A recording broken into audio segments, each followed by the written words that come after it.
Well, good evening everybody. Welcome back to Virtual Pool 4 Online. Well, this was intended to be Friday Night 9-ball, that was the plan, but Zwylle and Sergeresh put paid to that because they've arranged their one-loss side match in this year's 2021 Virtual 9-ball World Championship, and that's about to start in about 8 minutes time. At the top of the hour when Friday Night 9-ball starts. And once again this week, Friday Night 9-ball is sold out. It was full at 5 minutes past 6, almost a full hour again before the tournament due to start, a full house of 16. And if you look at the top of this link that I've put in the lobby, we have this match coming up, the one I mentioned, and then later on tonight we have another one-loss side match at 10 o'clock British summer time, and that's between Albinario and josemacuen. Albinario from Sweden, Jose from Spain, Zwylle from Germany, and sergeresh. Now where's he from again? Because he's in a room practicing, and of course I can't read it for the chat overlay. Anyway, he's got a fancy flag. And that's the matches that are actually on during Friday Night 9-ball. So we're going to cover the first match, and then when it's finished we'll go in and catch up with Friday Night 9-ball. That's basically how it's going to go. Friday Night 9-ball won't be finished at 10 o'clock when the Albinario Jose match is due to go, so we'll be covering that one as well. And then I've got a couple of hours break, because in the early hours of Saturday morning, my time, we have the first of a quadruple Saturday on the winner's side. We have a match between Stub, Real Poland Power, and Interchange X. They're all raced to 19, these on the winner's side. Between Stub and Interchange X, they're both from the States, hence why it's at 1 AM in the morning. And then later on tomorrow, much later on at 12 noon, and by that time hopefully I'll have had a few hours sleep. We then have the first match, or the second match if we want to put it that way, MC Clarkey against Snake Eyes. That's been arranged at noon tomorrow. And then we have Bill versus Mal at 6 o'clock tomorrow night. LS3 and Bedhead at 7 o'clock, so we're going to have an overlap there. And you know, those matches, depending how they go, the third and fourth ones are going to overlap. There'll be nothing can be done about it, so we'll try and keep up to date on the scores, and I think that's basically it. And good evening to anybody who's out there. I'll have a quick drink. The voice is beginning to show signs of wear and tear, I'm afraid. It's been a busy week for me this week off. Goodness knows how many I've streamed, but we've got a lot more to do over the next 18 hours or so. Well, 24 hours now that I think about it. So we've got Zwylle and sergeresh going at it, and again that could be an interesting match. It might well be a close one. Good evening or good afternoon, Bill. Welcome aboard. Yeah, I got your PM in the chat in VP4 as well as his ad, but I was away getting something to eat at the time. In fact, I think I was out the house. I think I'd actually go and do a little bit of shopping, and then when I come back I saw the chat. So that's me had to reschedule. My intended plan tonight was to do Friday Night 9-ball up until the Albinario match started, but that's not going to happen. Good evening, Mark.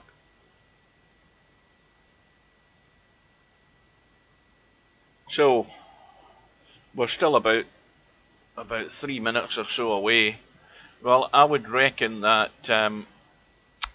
this match between Stub and Interchange X is a 9-baller, and this should be more of a test for Stub. Whether Stub will still persist in taking liberties, we'll find that out. Well, some of us will, the rest of you won't find that out until tomorrow. You can check on YouTube tomorrow, you'll see the match. But it could be, again, it's all down to whether Interchange X is going to take chances and try and beat Stub at his game, or let Stub make the mistakes but pounce on him and take advantage of every one that he gets, because if he doesn't, Stub will run away again. This is what you have to do. And then we have MC McClarkey against Snake Eyes. That could be very close, but if McClarkey, if he gets warmed up, he should be favourite for it. Well, Bill, you better be on your guard tomorrow, because you're going to get a proper test against Mal. Mal will be strong favourite. But again, it's a question of whether you want to try and beat him at his game, or whether you want to get down mean and dirty. I don't know what you're going to do to have to beat him. It's going to be a tall order. But again, it's always the case, the deeper and the longer you can stay in the match, the more the nerves start to jangle as it gets down to the wire. So it'll be very interesting to watch that one. And then, of course, LS3 against Bedhead. LS3, she's no mug.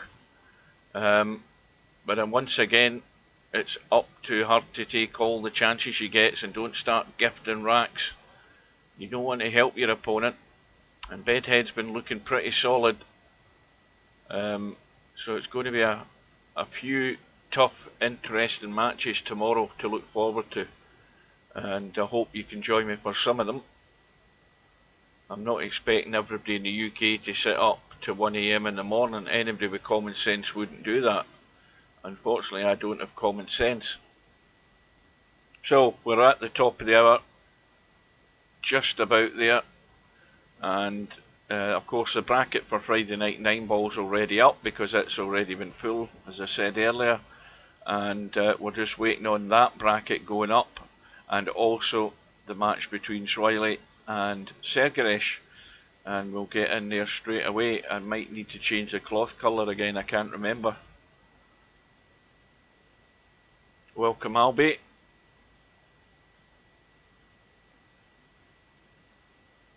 Right, so Zwylle and sergeresh, the room is up. Oh, the cloth's at the right colour, and the queue hasn't fully loaded yet. We've only got the butt end, we don't have the shaft yet. And well, that was played with the butt of the queue, that shot. So both players are in the room, and Zwylle is the one nearest me because I know the colour of her queue. She's got her own queue in VP4. And looks as if she's just lost it. sergeresh has won the lag. Remember, one lost side, raised to 13. 8 balls thinking about going in. There was a bit of a judder there. Now you can let me know how the audio is, if it's juddery at the beginning, or if the audio is okay. You can give me feedback in that if you're hearing any breakup. Good evening to Hazad.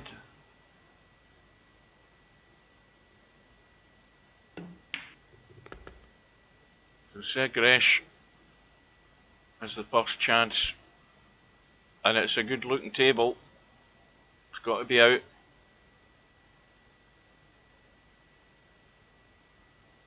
Oh, that's the first time I've learned that one. The player on the right is always the name on the top of the HUD. Well, thanks for that one, because I'd never worked that out. Well, Sergeresh has found trouble in a rack that he should be running out. And of course I'll forget you told me that in the space of 5 minutes. So who's on the lag? The player on the right is always the first name up top. So that, now when you say the player on the right, that would be the player nearest me as I turn the table, because I always turn the table this way. So the player nearest me is always the one in the top of the HUD. Right, I've got it.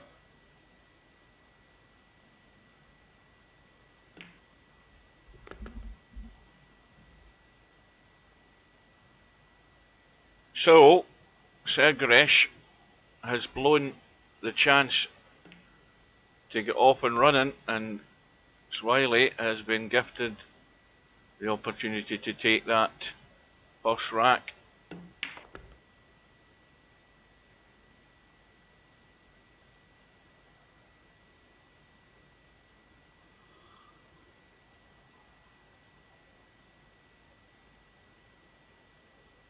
Just a gentle roll through.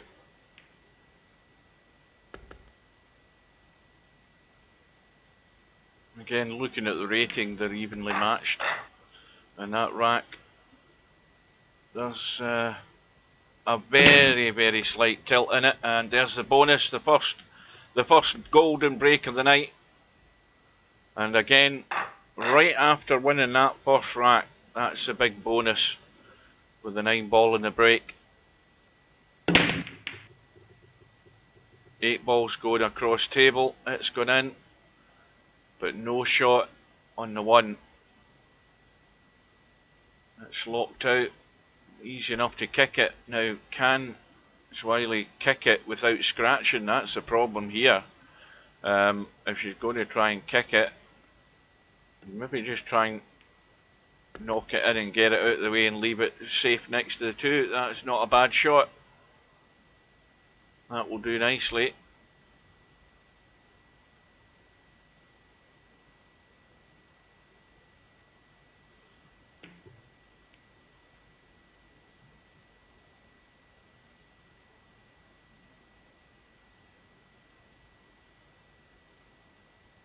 Well, I don't know how aggressive Zwylle wants to be, but I mean, there is a bank on, and if it goes in off the 4, no, it just missed it.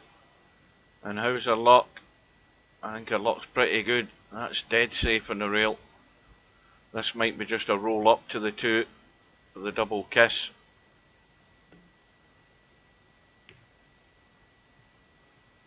Well, you need to be buzzing out your bed at 10 o'clock to see him start.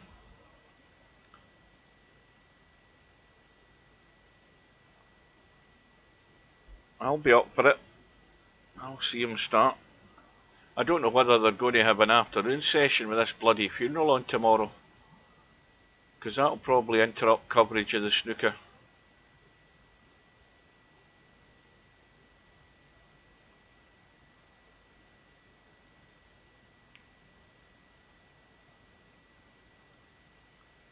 Well, that's left the 2 ball on, so it's across the table and back into the middle of the table for the 3 ball off this cut. The pace looks good, and this is the gilt edge chance now to address the situation here and get 1 back.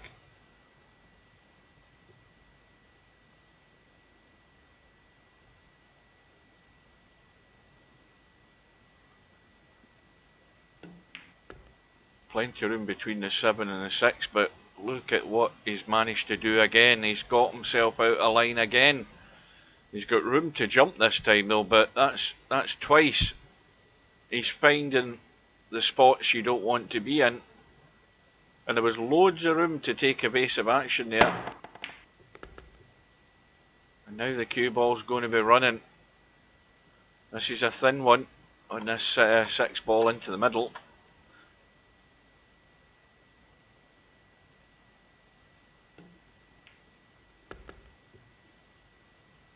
And again, got to get that cue ball under control here. This is a tight little cut. And now again, out of line. So that's what happens. You start getting out of line, it doesn't really get any better. And this will be a good one to win, having got himself hooked and then got himself out of the problem. And in goes the 9. What a relief that is for Sergeresh. Go back to 1.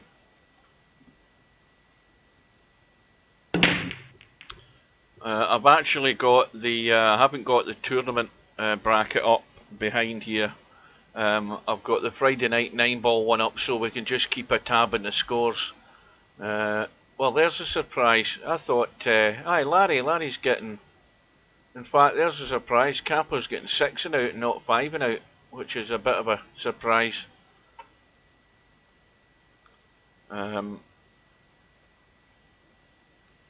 Who's Ron?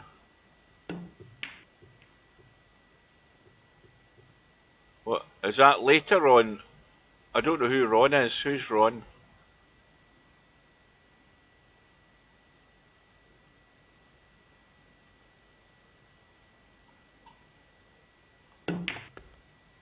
I don't know who Ron is on that. You've got Bill against. Oh, I thought you were. I thought you were talking. I thought you were talking about Friday night 9-ball. Yeah, I think it's Joyce that he's playing. Anyway, Sergeresh at the table. 4-ball to follow is awkward. And he's running up. And again, another awkward cut this. And the other problem is that 7 and 9. And he's run into the 5. So Zwylle's going to be the one that's going to have to deal with the situation here. But if she can, she'll keep that advantage and stretch it back to 2. She's not going to do it doing that though. That's way short. I presume she was wanting to go into the table and take that 5 into the same pocket. It was a bit delicate to be holding it and playing it in, you know, to actually try and get it past this 9 and 7. It will go, but she'd been far better getting right into the heart of the table there, even though she'd be further away from it. It would have been much easier. Yeah, that's just asking too much. And what's more is she set the 7-9 up perfectly. Look at that. And look at what's happened here as well. Oh, she's got out of jail again. Sergeresh can jump, no problem. But that 7-9 is dead set as a combo. So it's game over. Once this 5 and 6 go in.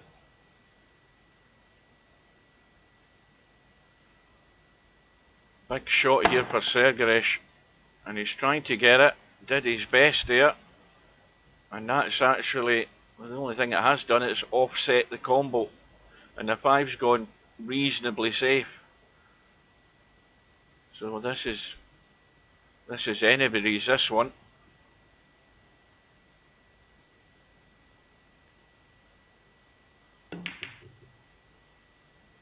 Attempt at the cut. Was difficult, but Sergeresh now has a long 5-ball, plenty of room to get back up the table, and the further up he goes, the easier it is to get good on the 7. Now he's got that angle, he's just got to address the pace and the control in this cue ball while he's running round the table and in behind it for presumably up the table, but that might not be a good idea. He might well take this into the middle because it gives him a better line to get onto this 8. I don't think he's hit that. I don't think he's hit that anywhere near where he should have been. And that's another poor one. So Sergeresh has hooked himself twice trying to run a table, and now he's got himself in the worst place to be. Going to have to be thin.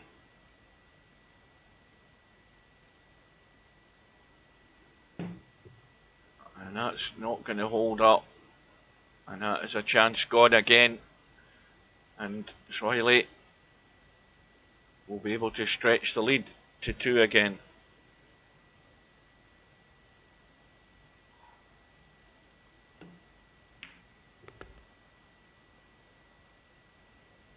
Well, this is another little tweaker. It's got to get this a feather touch. Don't push it to the rail. So 3-1, but the damage for the most part is self-inflicted here on Sergeresh. Not been able to get the job done twice. Well, one of them he was hooked in those earlier racks there, but he did get on the board by taking the rack out, but can't afford to make those mistakes. Meanwhile, Zwylle's came up dry. No shot for Sergeresh. And once again, has he got it this time? Yes, he has. That's a better shot. It almost sneaked out that cue ball, but he's got good cover.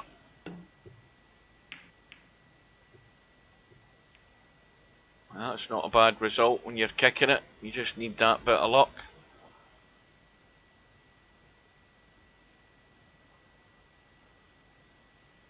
So if there's any latecomers out there, this is an unscheduled match that was added earlier this afternoon, or later this afternoon, on the one-loss side in the Virtual 9-Ball World Championship. Zwylle against Sergeresh. And we've also got Albinario against josemacuen at 10 PM tonight, so that's in 2 hours and 45 minutes. And while all that's happening, we've got Friday Night 9-Ball currently running. Full house again this week.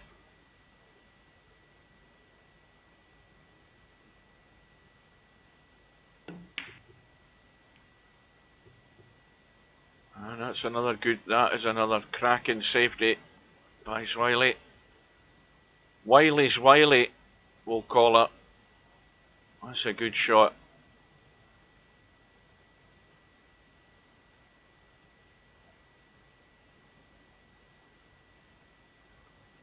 Well, Albinario hadn't, I don't think, had been in a pool hall until he played Virtual Pool. Virtual Pool 3, that is. Oh, that's a good hit by Sergeresh. Okay, it's not safe, but it was still a good hit to get that from there.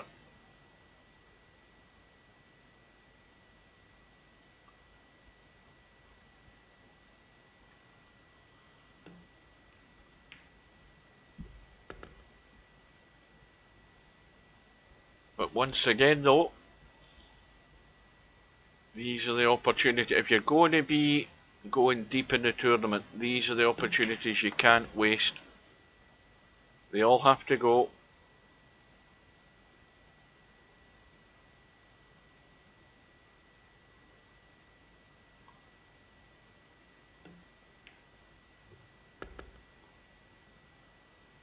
I think she's fairly straight in this, so she can just, if there's a wee angle there, she can stun across for the 5, but everything's in good shape at the moment.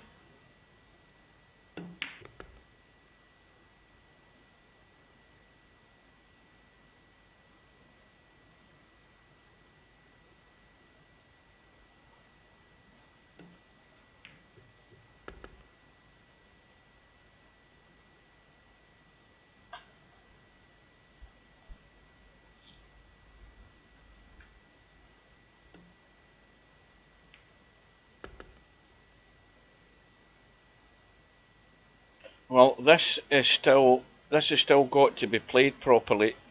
Get good on this 7, this 8 ball, I mean.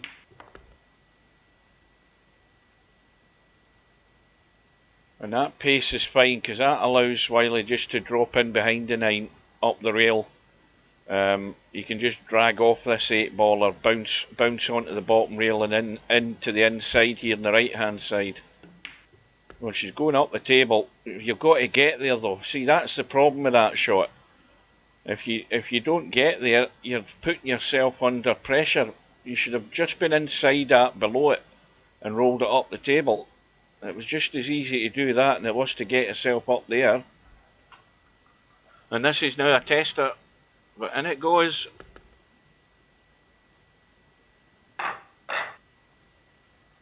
So, 4 racks to 1. So now the question has been asked of Sergeresh, what are you made of?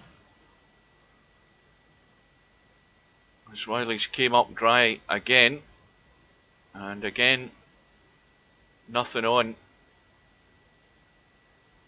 But Sergeresh can put Zwylle in trouble here.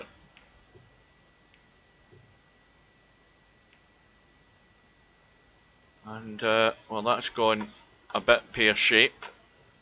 That cue ball hitting the middle pocket knuckle, bringing it back into play. But I think in the end there, I think he got the one ball too soft. And this is a blind pocket shot, this 2 ball. Just trying to come back off it and at least see the 3 ball. That's not bad. Well, you can let the cue ball run into the middle of the table, and if the cue ball avoids the 4, she should be on the 4 into the corner here, where we are. Then, of course, then the problem is from the 5 down to the 6. So we can see the 6 goes.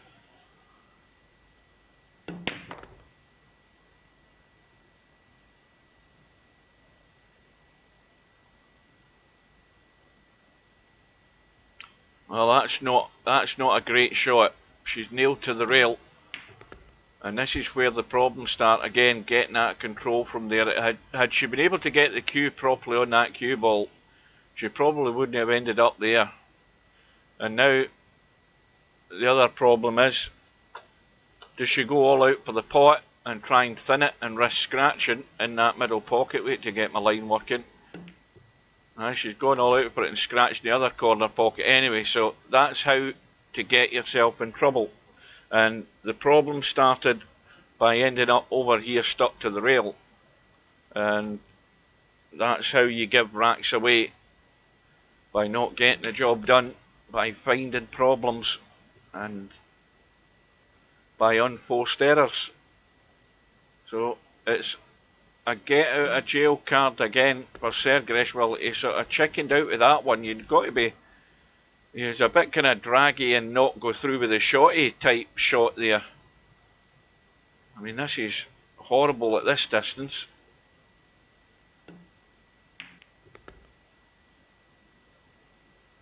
And he may well escape in the end here.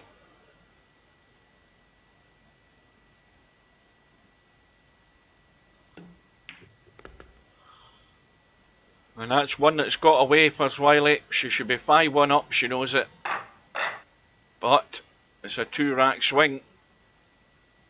Sergeresh back to trailing by 2. But once again, we're having a rash of dry breaks here. There's nothing going down, and what's more, Zwylle's got a free go here. And these balls are spread very nicely and very handily. Now, does that 4 go into the middle? And the answer to that is no, it doesn't.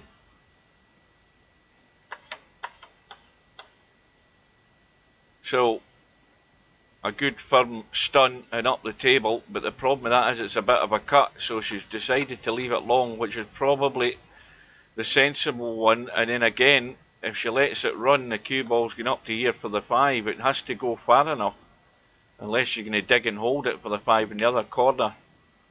And that's what she's done.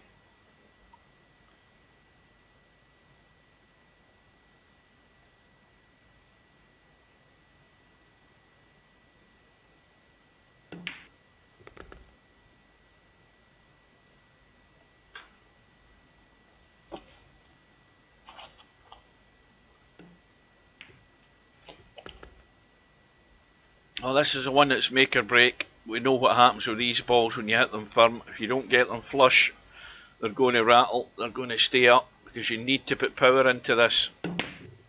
Like that.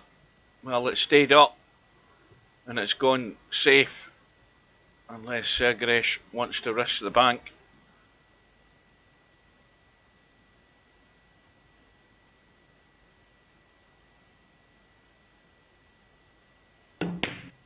Reverse bank, but of course can't get the cue ball down for the 8, so it's another go here. And we got to hit that. I wouldn't necessarily hit that as hard as he's played the last shot, but you got to hit it enough to allow it to double bank. He's going all out for the cut. What a shot that is. That is a cracking shot. At that distance, with that pace, and the cue ball right up and down the table on the 9. Well, that's an excellent recovery there by Sergeresh, back to within 1.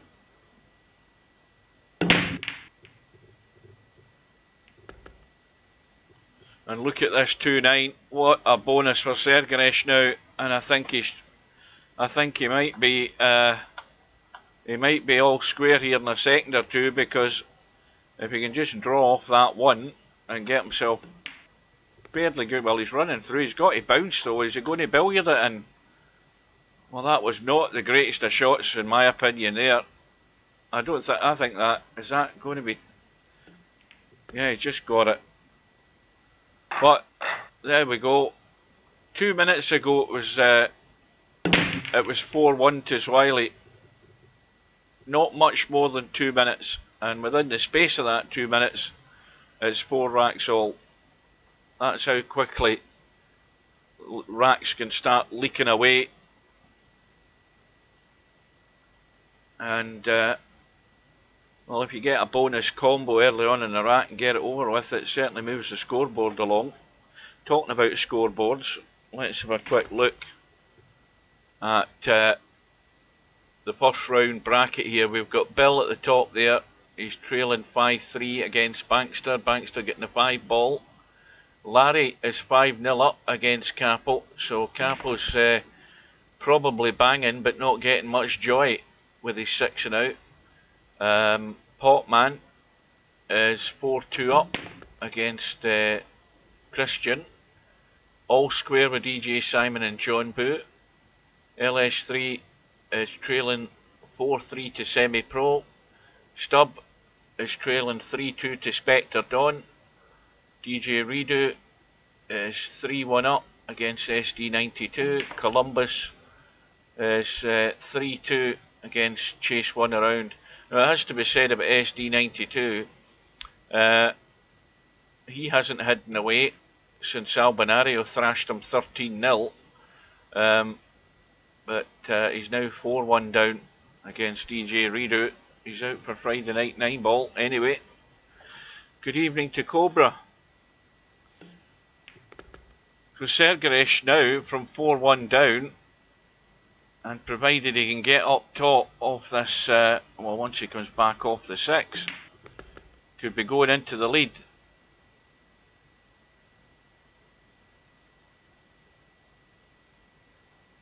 Oh, don't start that again.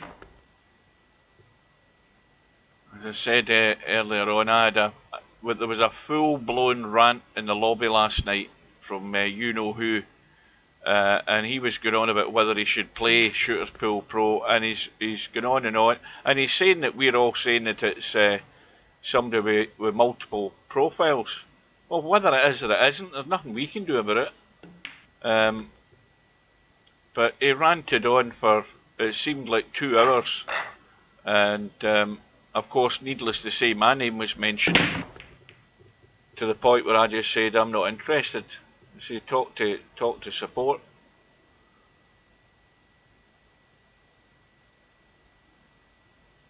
But anyway, the bad news for Zwylle is she saw her lead fritter away and is now trailing.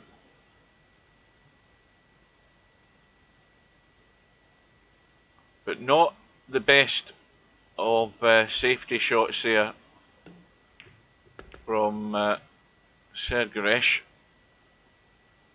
And that kiss on the 8 ball from Zwylle hasn't done her any favours either, because that's now blocked to 4 ball. And she's going to try and draw behind it and may well be over that 6 ball, and I think she's okay.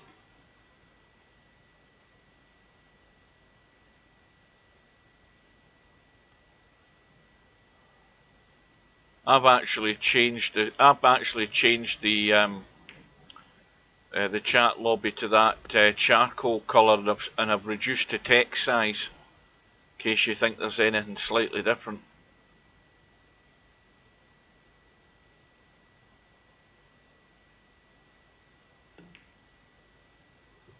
Just trying to hold that cue ball from running away, so there's no doubt she's got an angle, but once again she's stuck to the rail here, and there's, you know, the problem with this shot is she could very easily scratch down in this bottom corner.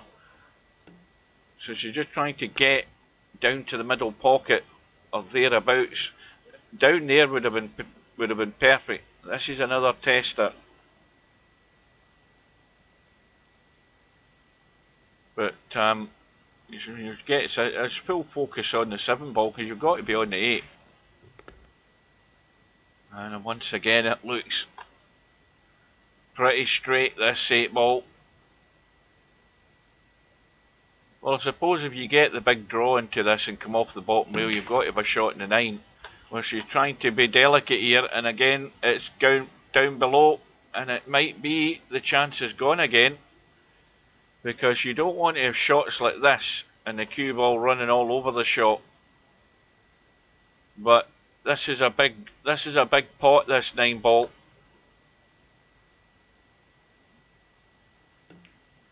And this time she's got it, and the cue ball's safe, and we're all square again.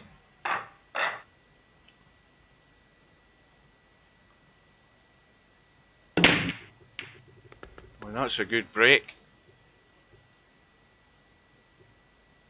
Well, apart from the fact the 3 ball and the 5's gone, this shot in the 1 ball is actually fine to roll it in, because you're, well, again she's stunning it. She could have just played it plain ball to give it every chance to go in. She was going to be on that 2 ball. Again, playing those weighty stun shots at distance, if you just go offline a tad and that nicks that jaw, it never goes in. And Sergeresh, what's he done here? He can just get there.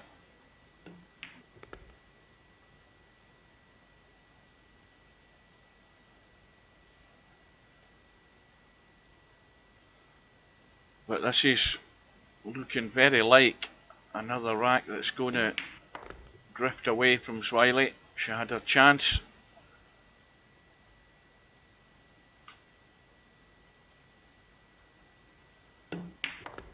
Well, that shot that she played there, I mean, the safest way to make sure it goes in is to play it at a reasonable pace and roll it in, and not try and hold the cue ball as much, because she didn't really need to.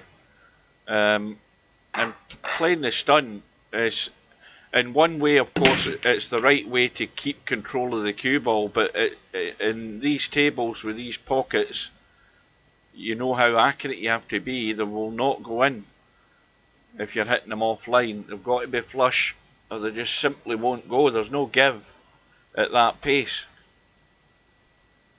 But again, it means that Zwylle's now trailing. And that little soft bank, but that 3 ball has done everything but drop in, but it's certainly going in now. Haven't seen any results come through. Oh, where's the cue ball going? Oh, that was a bit of a silly shot there by sergeresh.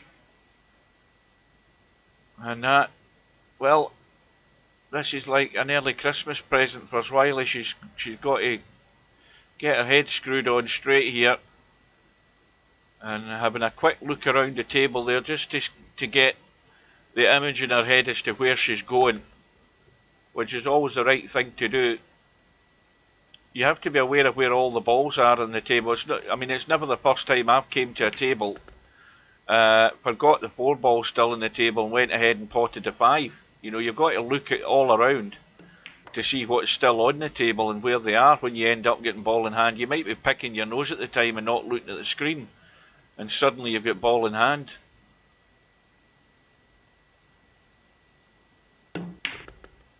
That's gone a bit on the bedhead side, that one.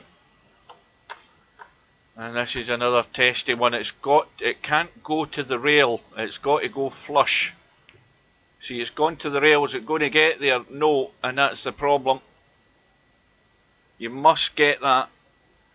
It must only touch the rail just before the end of the rail as it gets the pocket, or it won't go in. If it touches the rail, you know, before that middle diamond, you have no chance of that ball going in. So again, the shape was the problem there, getting it out of line, leaving it too difficult. And now we saw 2 racks disappear because of it.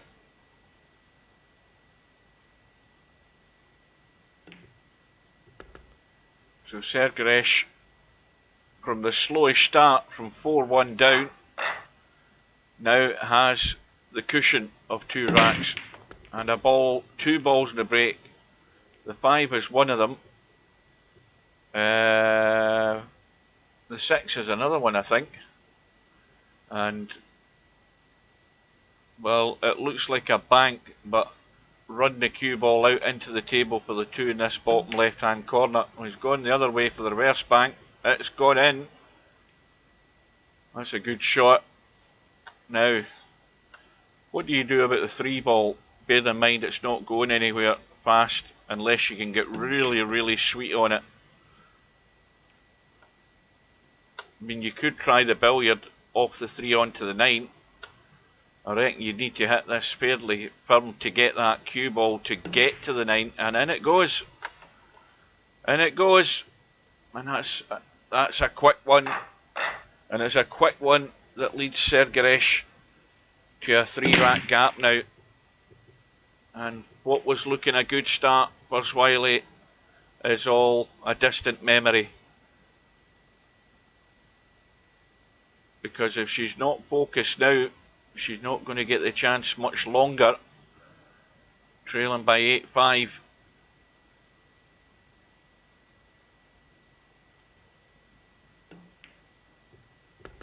Again, this is a test of your mettle and whether you've got the stomach for the fight to hold yourself together, because again, holding yourself together on this table is of paramount importance. Everything is on, everything has a pocket, and the only way they won't have a pocket and you won't have a shot is you getting out of line, and there's no particular reason to get out of line here.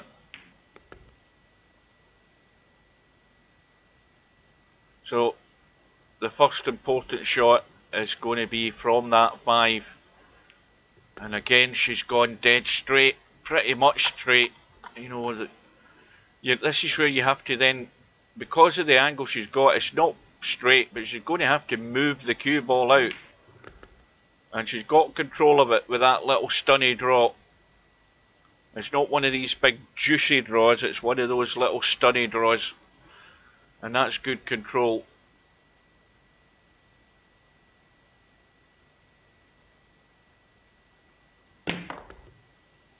Oh, that's going to hit the knuckle, and it's going to go pear shape again.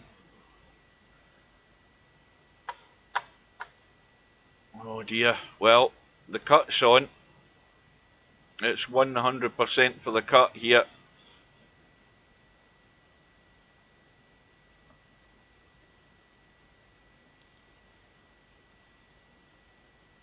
And again, you've got that, whatever it is, a minute shot clock. I don't know how long it is, but it's more than long enough to take your time and get yourself set as best you can. And that's excellent. Where's the cue ball going though? Is it going to be anywhere on this 8 ball?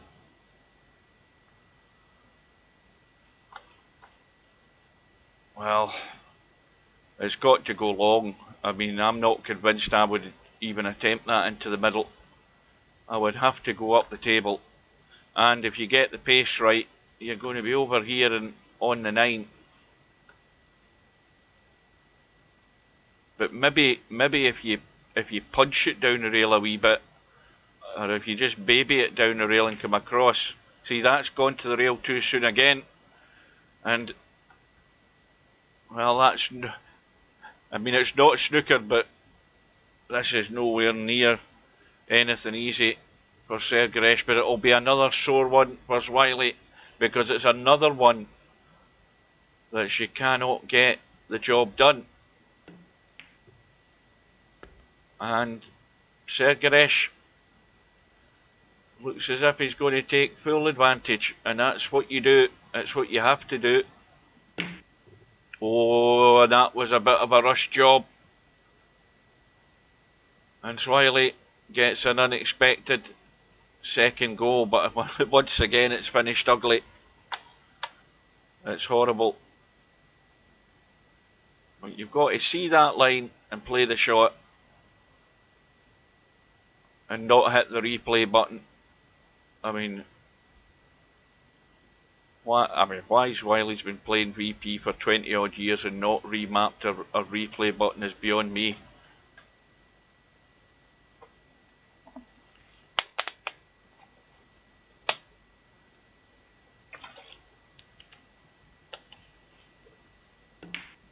Oh dear, that's another one gone. That's the second bite at the cherry. You're going to get no more this time. So it's going to be 9-5. Well, this is unmissable down the rail, this 9 ball. I mean, you just get down and you shoot that, because there's no thinking involved. You just play the shot. You don't do that though. I mean, that is almost numpty-ish. You know, you've got to get that little bit of dig in the cue ball just to stop it squirting away. That was nearly embarrassing there.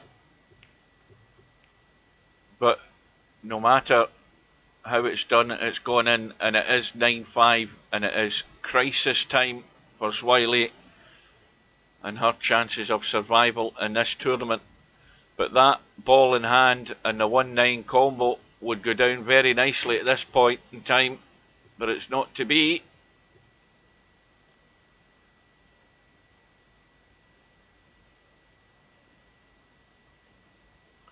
No, that wouldn't be Sergeresh that hit the replay button. That was Zwylle when she was coming to when it was her shot.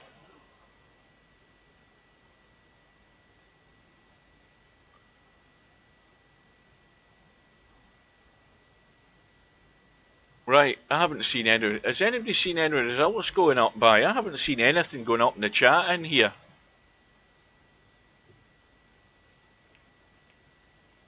I mean, we're what? We're 40 minutes into the Friday night 9 ball. You're trying to tell me there's been no results come through? For a quick look. I'm not seeing anything in the room. Yeah, look at the results that have all gone through, but there's nothing coming through to the rooms. In fact, I can only scroll up to there. It won't let me scroll up any further, which is weird. You know, there's been loads of chat, and I can't go any further up than that. Let's just tab to the lobby. Aye, there's results there, but they're not coming into the rooms. Maybe he's changed it now.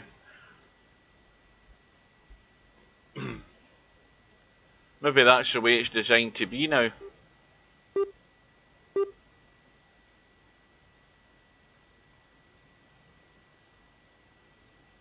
Or is that maybe the case that I never realised that if you're actually in a tournament room, is that why then the chat in the room would come up with the results that have gone through in the other matches? Do you think that's how it's meant to work? Convince me that's the case. Sergeresh, what was Sergeresh's problem there? I've just read that in the chat. Laptop problem. Well, that's maybe a good idea. That's one way of seeing the results coming through. That might be a valid point, that. I'll need to ask Steve if that's the way it's meant to work. I would doubt very much that that's the way it's meant to work, but aye, but that's what Bedhead said there, Simon, is you're in the tournament. You know what I mean? I'm not in the tournament, plus I'm not in a tournament room watching it.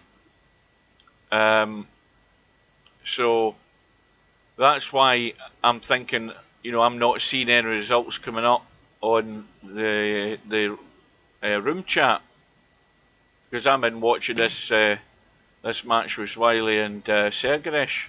That might be that's an interesting point to ask Steve about.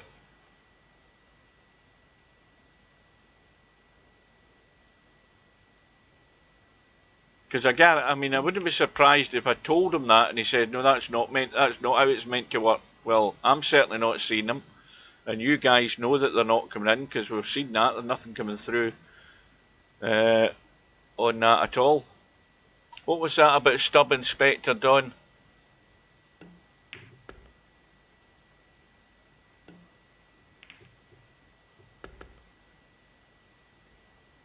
Well, that's the final rack decider in their match.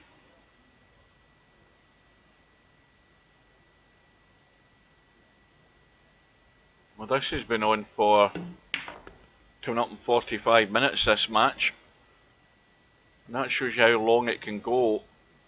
I mean, you've got two guys that can pop balls. It's going to take over 45 minutes to get this match done. And Stubbs got a nice angle to run across.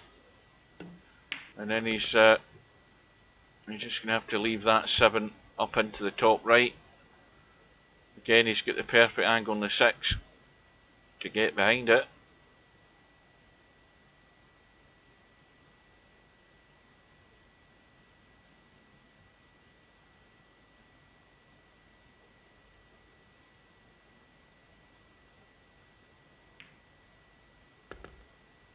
Well, this is a tall order where Stubbs ended up here. I mean, he's going to be running off the 9 ball.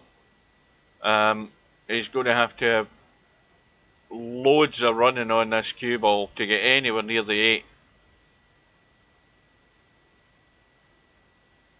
I don't think he could be in much of a worse position in there, hoping to get this cue ball travelling this well. He's trying to dig into it to come back. He's going to be hitting the 9. And that was just asking too much. But is he going to get away with it? No, he's not. I don't think so. I think Spectre Don could see this, so it's... Well, I know the way I like to play these. I like to get the cue ball running and risk the scratch in that pocket. You know, get it running and down this way. He's got the top right on it. He's got loads of it on it, I think, to try and make the hit, but you can certainly get the hit, but he's made a complete hash of that. I don't think he was convinced he could get to it. Oh dear, Stubb won't be happy.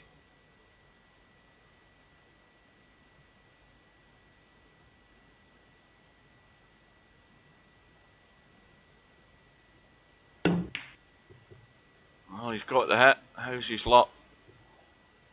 Well, I reckon he'll have to settle for that. Yeah, it was very tight, that 7 ball. I mean, if he just wanted to probably roll it in, he could maybe just have got there, and maybe cheated the pocket a touch, but he was never going to get down for the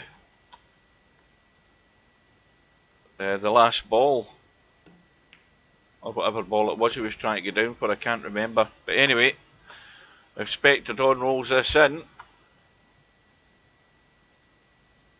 Stubb won't be a happy chappy. Well, he's already not happy, but he'll be even less happier. Oh, it just got there. So I'm going to have to leave the room, haven't I? Because I've not got the other bracket up. Let's go back in. Well, Zwylle's got loads of work to do, but she's trailing before sergeresh in double figures, and there's still a chance.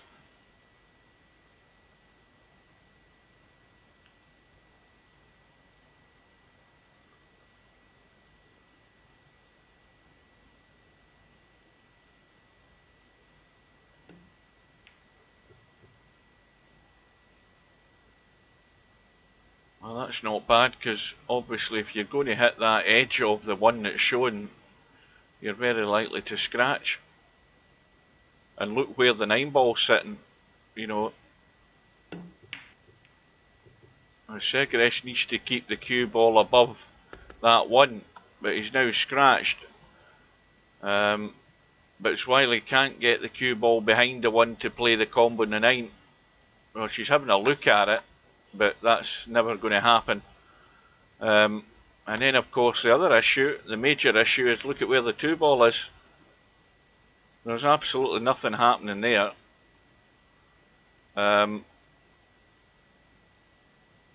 So there's no real advantage in potting this one.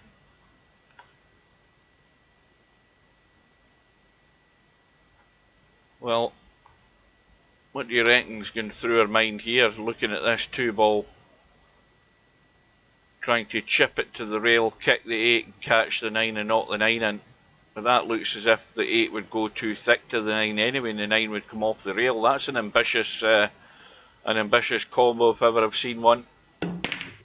And she had a go at it, and the 9-ball did its best. And the end result, well, plenty of room for the jump. And the 2-ball, well, it's off the rail. That's about all that's good about it. But it's just as easy to kick this. I mean, it's easier kicking this off the side rail and trying to punch the 2 up the table. I think this is going to be on. This is going to find a gap. Yep, the gap is there. And need I say it again, I mean, this 2-ball goes in and she can find her way onto this 3. She should be out. What does that say there? Oh, that's Risk doing his I'm in the 3-ball routine. Again, this has got to be thin enough on the 3, not only to pot it, but to go into that gap with the 6 and 8 and miss the 8-ball. It's got to go on this sort of line where it's hitting the rail and coming up and not hitting that 8-ball. It's delicate, and I think she's checked it up to avoid that 8, and that was well done. There's always a danger of that cue ball just wants to come off that rail and take that direct line towards that 8-ball. So you've got to take evasive manoeuvres. But again, she's not going through with the shot. You know, you look at the area you've got to get into. Huge, huge area to get that cue ball. Anywhere in here, you've got a shot in the 5. Now the pressure's on again. And that's what happens. You know, if you leave them so awkward like that, you know you've got yourself up the old creek without a paddle, having to dig shots out like that time and time again. And this is another one that's going to leak away by the look of it.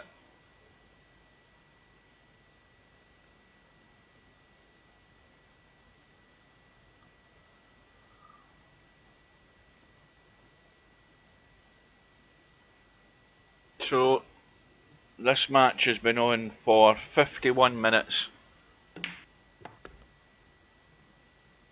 And again, sergeresh is quite happy to leave these sort of shots at this distance. He's just as bad as Bedhead.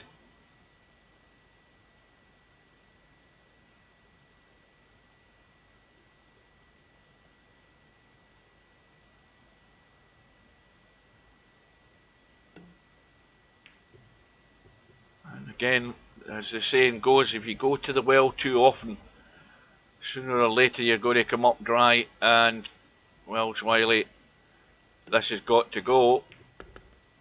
But how many times are we going to say that? Now again, how's the cue? Well, just run it around the corner and go over to this side. That's basically what happens here.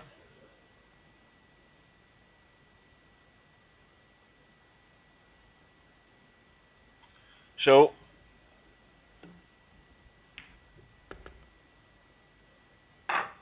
well, Wiley's still in it, but she needs the break to work now. Needs a ball and a shot. And she's going to get a shot if that 5 ball gets out of the way. Well, she's just got a shot. She's got enough of the 1 and can just stun down for the 2. And the problem's the 4 where it's sitting. That 4 ball is no good where it is.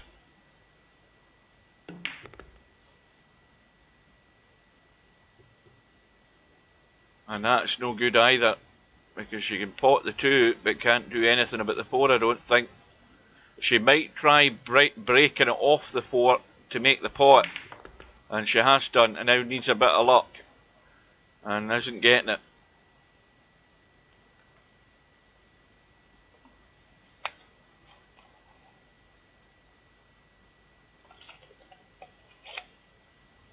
Now, there's not a problem in getting distance on this 4 ball. I mean, there's not a lot of time you have to spend in actually cutting that there and sending it up there and bringing this cue ball back this way. That is excellent. Or is it? Because it's not tight to the 7. The 4's now exposed. And it's turned out a great effort at the safety. But this will be the great escape. Because this cue ball's got to come off the bottom rail and back into the table. Oh, that kissing the 8 ball might have ruined it slightly. But it was a good effort by Zwylle at the safety. It just didn't fall into place, didn't get it tight enough.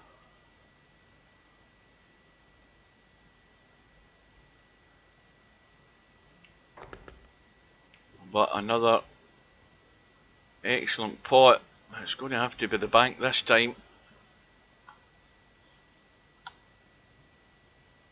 And got to draw that cue ball off the 6 to avoid scratching. Is she going all out? You can't cut that from there. Got to bank it. Always overdone it. And then again, it's going to end up a tester. A blind pocket cut into the middle. Just dead weight. I mean, if you don't fancy that, the safe route is past the 8 ball. There's plenty of room past the 8 ball.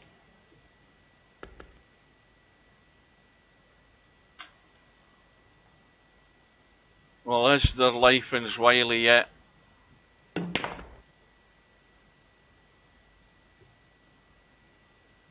But again, it's the time where you need a ball and a shot to give you that little momentum at this time in the match. That's what she's crying out for.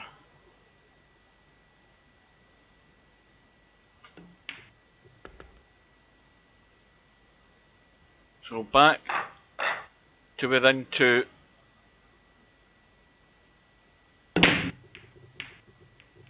And the balls are all moving, but they're not moving into pockets. I mean, they're all down more or less the top half of the table now as we look.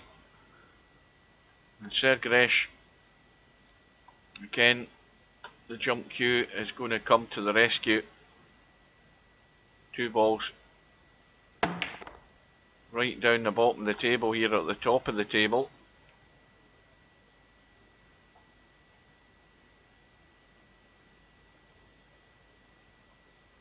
Well, this is a pressure pot here for Sergeresh now, because you know he knows that even though he's still got a 2-rat lead, that's why he's waiting to pounce if she can get half a chance. Now she can. Got to hit this half ball, this 2 ball. Aye, like that. Just, oh dear, that's unlucky.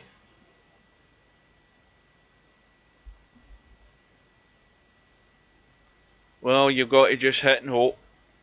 That's all you have to rely on here.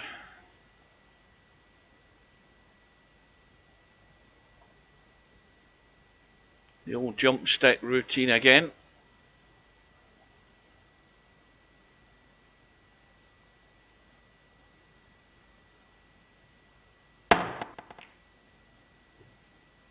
And that's not going to be safe. 4 ball over the left middle. And the 6 ball is awkward. That is always an awkward ball to get to, and look at it. That's frozen to the rail, so whoever gets there is going to have a good look at that 6 ball. And Sergeresh is certainly not in prime position here, but that 6 ball is stuck on the rail, and it makes it extremely difficult.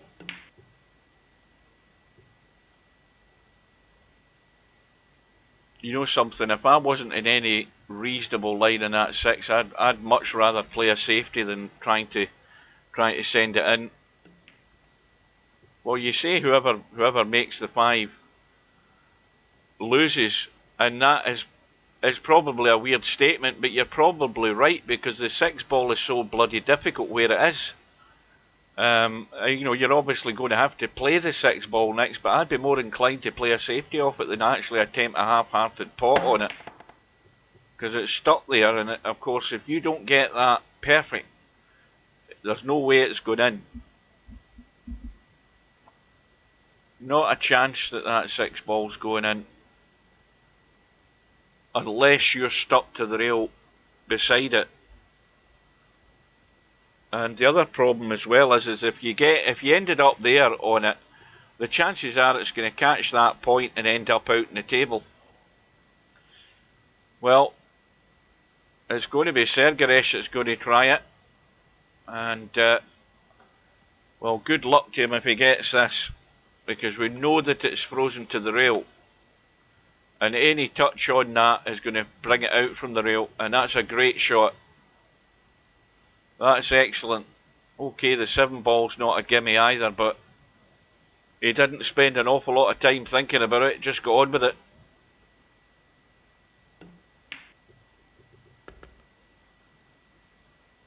And the 8 ball still in the open. Cue ball was threatening to duck away behind the 9, but there would have been enough room to jump that. Where's the cue ball going? I think he's okay. Well, he's okay that it's still in the table, but he's not okay from the point of view of trying to pot this 9. This is a light at the end of the tunnel here for Zwylle if he doesn't get this put away. Well, again, not a lot of messing about. Straight down and on with the business. And a great recovery. And it's 11-8 now, and Zwylle's running out of racks. And running out of chances as well.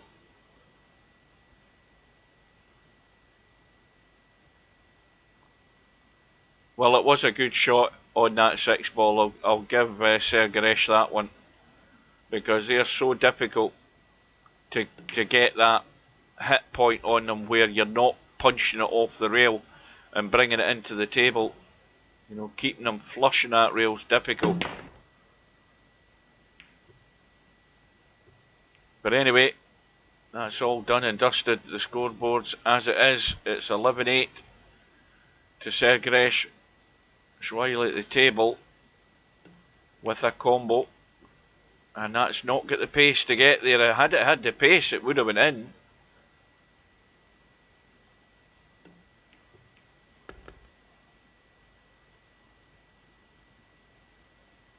And once again, there's a lot of minefields, or a lot of mines on this one loss side that some of these sharks could bump into. Well, they're more than likely to bump into, and they could have trouble.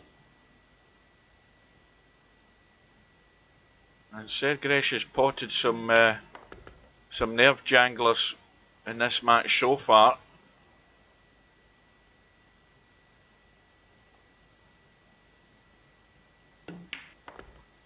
Yeah, that combo was not hit with a great deal of conviction. I think she had in two minds of, you know, giving every chance for the ball to drop, but you've got to at least get the ball to the pocket. And commentators curse there. Sergeresh has hung the 8. Oh, what a relief this will be for Zwylle. She's going to use the rail in the jaw and come out.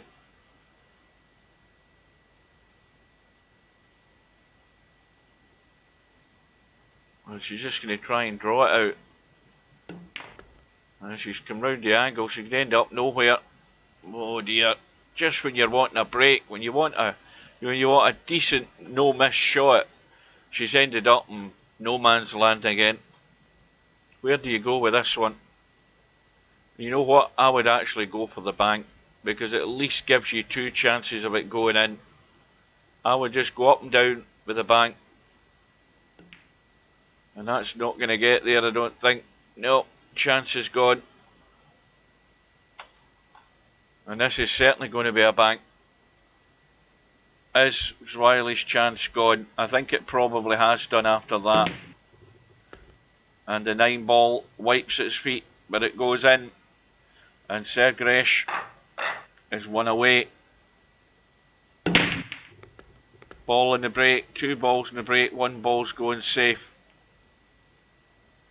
We've lost a 2 and a 6. And Sergeresh might be going all out here, but the 5 ball is awkward. The 1 ball has gone. So he can pot the 3 and he can get on the 4, but it's going to take an exceptionally good shot to get onto this 5. It's well guarded by the 8 and 9, but there is room behind the 8 and 9. But the room is probably better, obviously, from that side than it is from trying to drop down here to get on that. So this will decide the match, really, if he can get onto this 5. And fortunately for Zwylle, he hasn't. It was never going to be easy to get on it. It's not difficult to kick. But he probably will bring the 8 and 9 well into play now with this shot, unless he punches the 5 past it. Well, he's actually kicked it in. And that's a cracking escape. Although he's... Can he see enough of the 7? I think he can. I think that's a good guide, that 8 ball for the cut. And the cue ball's coming back across the table for the 8 into this bottom corner here. This corner. All hinges on this one now. Is that going to get there? Not quite. So Zwylle lives again.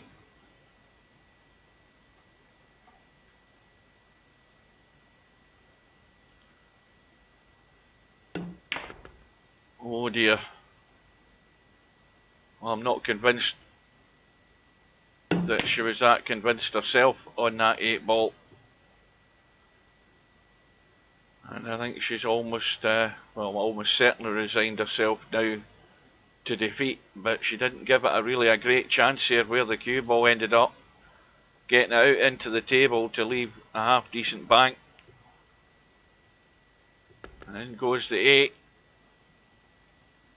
And Sergeresh, well, he's had a couple of these tonight and not missed them, so I don't have any doubts about this one.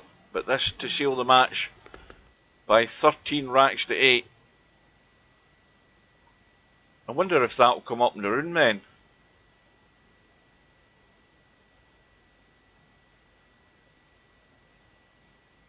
Well, that was weird. How did that come up in the room? Because it was the room that I'm in watching. That would be the only reason it would. Right. So anyway, Zwylle is out. And don't forget, she had a 4-1 lead in that match. And Sergeresh, let's be honest, Sergeresh was actually pretty solid when you think back and look in that match. He was very solid. When he got those chances, he pretty much took them all. It was a very good, strong finish from 4-1 down. Didn't panic. and got the job done. Meanwhile, Stubbs got the job done in the one-loss side in Friday Night 9-ball, which is where we're going to concentrate on now. Let's see where we are. We've got, well, there's a match we'll go into right now because it's all square. A round 2 match. Well, it looked all square, but Larry's 6-5 up. And Bankster's getting a 5 ball. And Larry's hooked on the 3 at the moment. Oh, it's Semi versus Spec on at the moment. And Larry's just scratched. And Bankster has ball in hand. Let's have a look then. Hang on a minute. Where's the thing? Right. Well, they're only 2 racks each at the moment. We'll watch the end of this one. See if Larry survives. Oh, shit, I'm already in the room.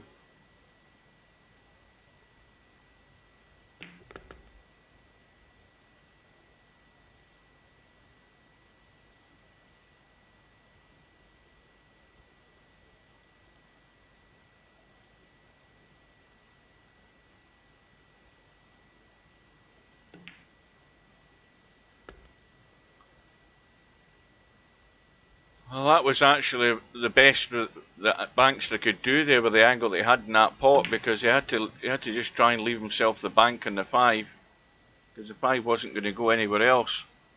But it has gone safe, and Larry can just don't know whether he wants to risk brushing off it.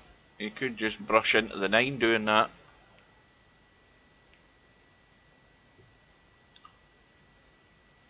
Well, is that not these guys playing their tournament rating though? I don't know.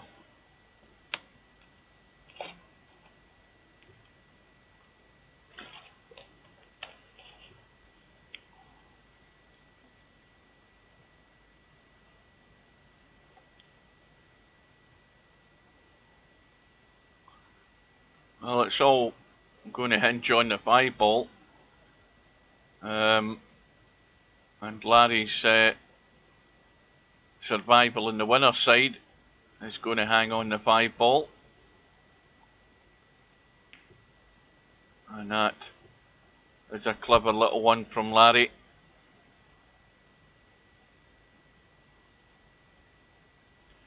It certainly doesn't look as if there's an awful lot of room to try and jump that 9 from there. Bankster's convinced himself there is, but it's going to have to be of the Yamaguchi Taru proportions this to get that cue ball up and over and onto that 5 ball. And he's managed it.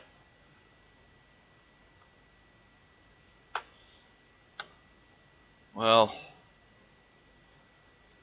Larry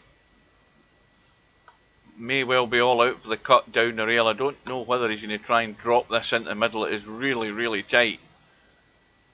But if he's going to try that, he still has to have the pace in the cue ball to get it across here onto this 6. At least to be able to see the 6. So we'll see what he does. I reckon he's going long here into the corner pocket.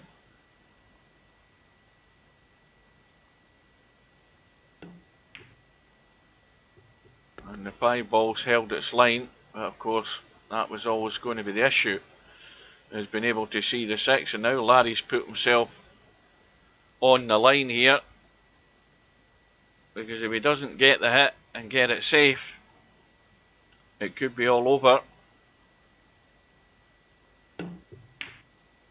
Cue ball, I think it's going to avoid the scratch if the spin does the right thing, but it's given Bankster the opportunity. I think he's actually a bit too straight in this 6 as well. Yeah, that is pretty straight. He's going to have to get some juice into the cue ball.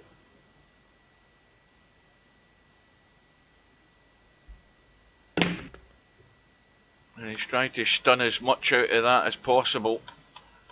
Now, how does that look? Well,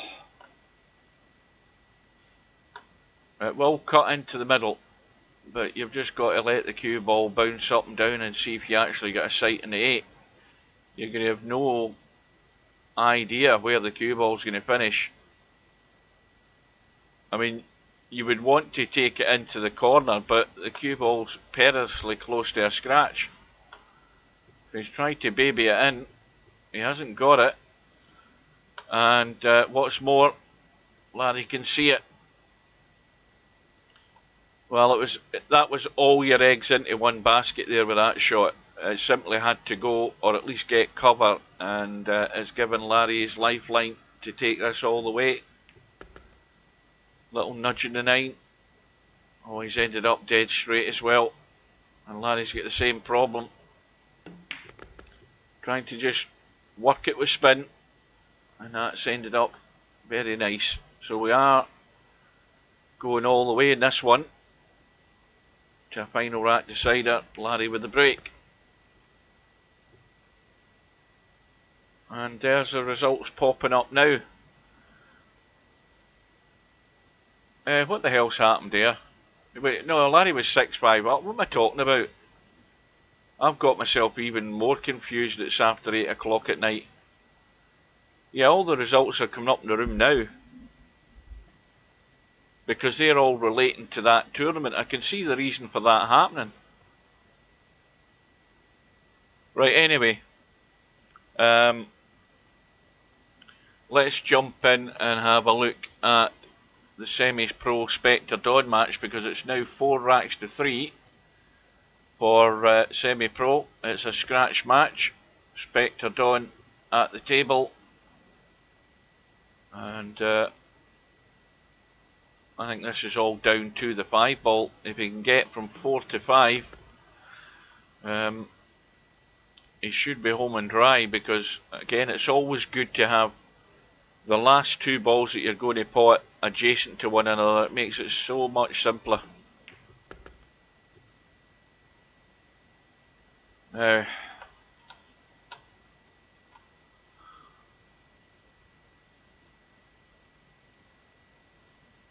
I think he'll avoid the 6, where he's leaving these testy angles. You don't want something like this.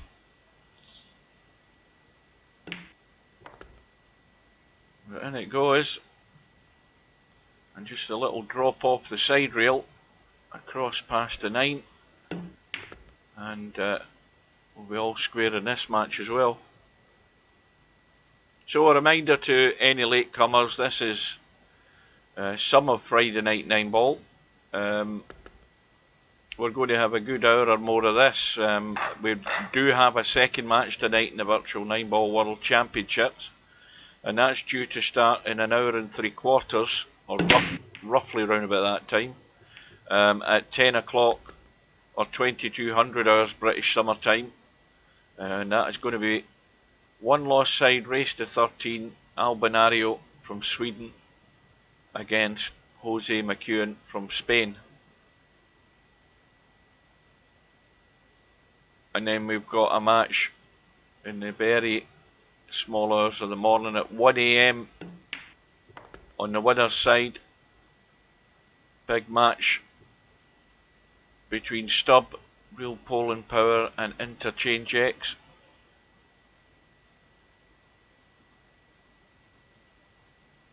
And meanwhile, Spectre Dawn is going to have to kick out here. He's having a look at the line of this too. If he picks the point on the rail and gets this full, he might try and kick it in the corner. No, he's not. He's just trying to brush it safe. He had me thinking that's what he was trying. But he'll be in trouble in a second here, because Semi's going to lock the cue ball right onto that 6. That's how tight you have to get them. Not difficult to kick.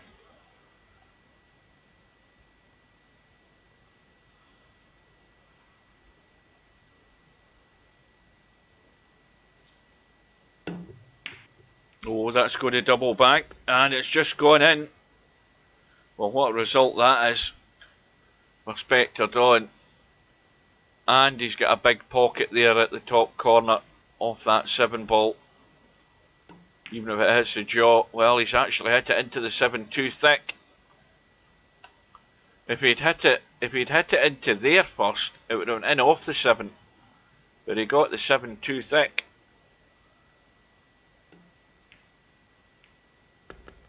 Delicate little soft weighted combo for semi-pro, just to keep that 4-ball in control.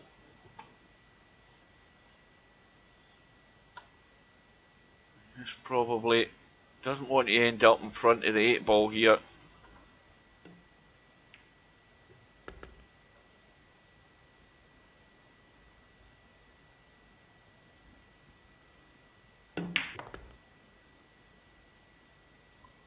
Now this is always the one that's the tester. Just draw it past the middle pocket. Although the angle he's got, it might want to go further into the table and leave a higher cut in this 9 if he does that. Yeah, he's going through, and this is going to end up on the south side of the 9-ball. But it's not a difficult shot into the middle. Plenty of room off that far jaw. And it was dead centre. And it's 5-4 to semi-pro. And the difference with this match, a reminder to the tournament match we just saw there. We've got rack money on and spot money on, so that means that spot money, if the 9-ball goes down in the break, it comes back up and you remain at the table. And rack money means that the actual whole rack itself, where the 1-ball is at the head of the rack, that's where the 9-ball and the whole rack moves up the table. So it's sitting there as opposed to there. That's maybe exaggerated, but that's the difference. It goes up the table with rack money on. But as we've seen over the weeks, it doesn't make potting a ball in the break any easier. Meanwhile, Spectre Dawn looking to try and kick out, but very, very difficult.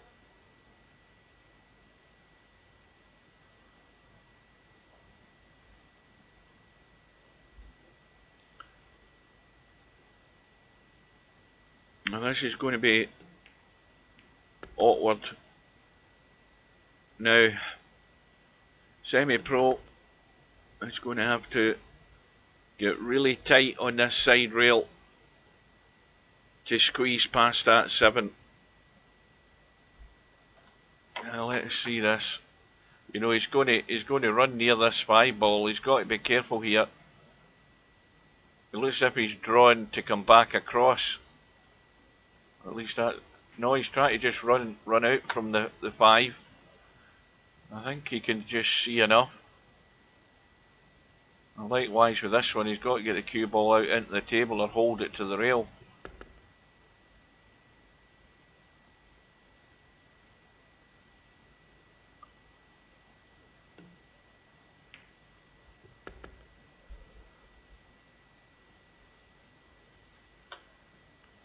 Again, the simple shot, just a roll through for the 8 into the left middle. Got to keep going. And that'll do.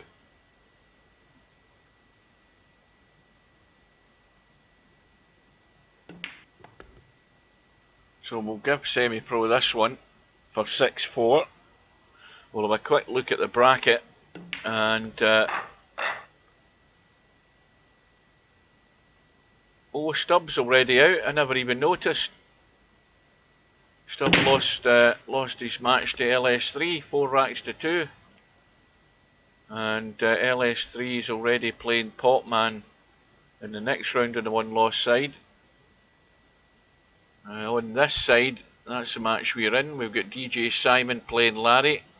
DJ Simon's getting the 8-ball. He's 1-0 up. And DJ Redo and Columbus are playing. It's 5-4 to Columbus. And that's us pretty much up to date. Mr. Bill is waiting on his next opponent from the Capo Christian match. It's 4-1 to Christian at the moment.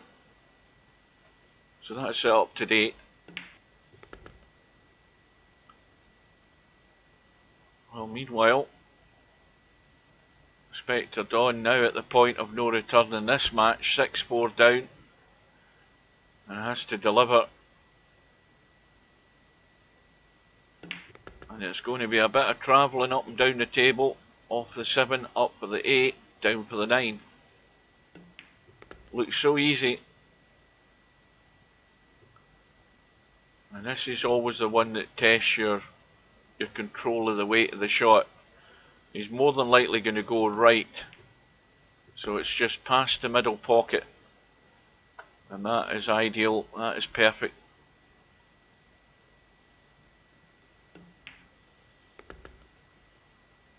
So back to within 1 with the break.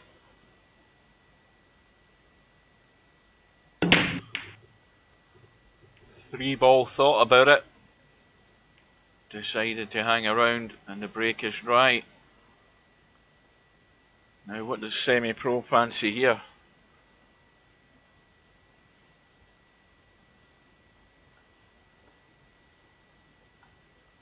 Lining up the cut into that corner.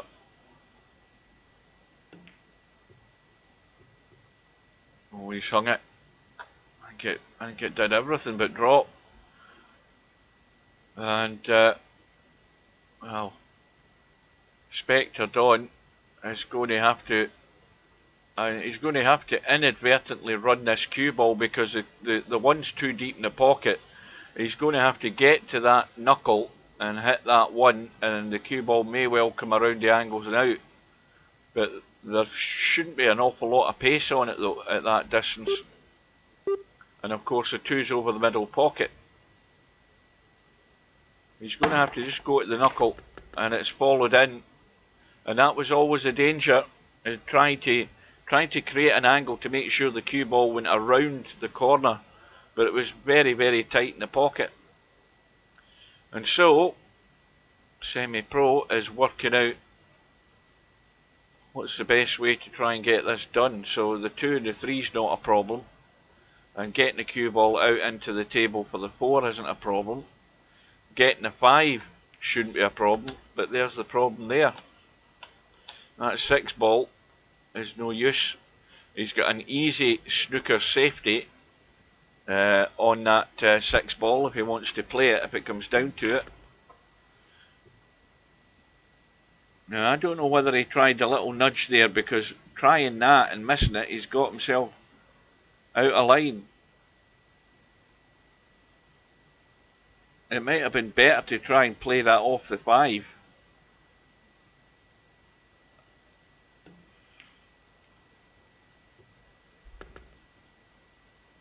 It's a good recovery.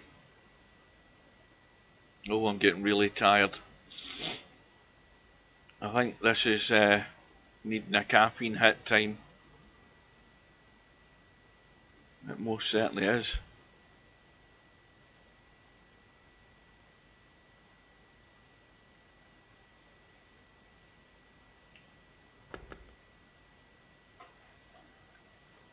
Well,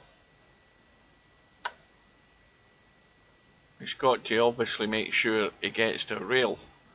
He's not in the ideal position to play the lock-up shot here, but yeah, I think he actually tried to combo the 9 there, and he might live to regret that, because we could be going all the way if that 8 ball goes, and the 8 ball does go. So the lifeline has been handed out there by Semi-Pro to Spectre Dawn, and Spectre Dawn is duly obliged and grabbed onto it, and he's going to take it all the way.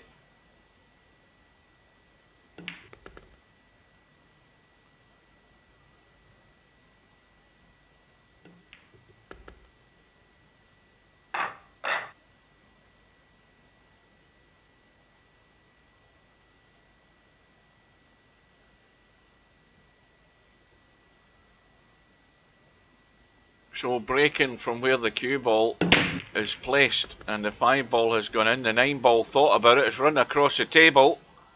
Oh well,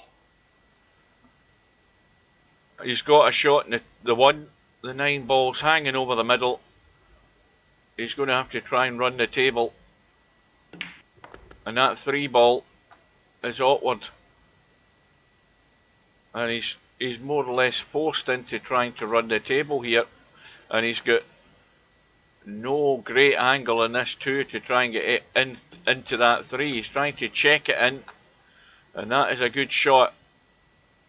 But it's going to either have to be, well, I think it is, he's dead straight in the 3. He's going to have to just drop through and play it all simple until he gets there. So Spectre Dawn should be out.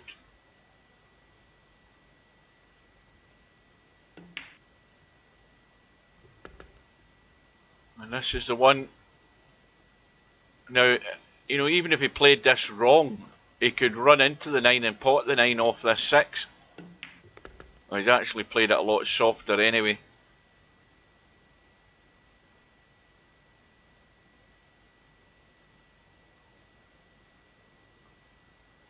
This all came about from Semi-Pro's attempt at a combo in a 9. And Spectre Dawn is going to go through.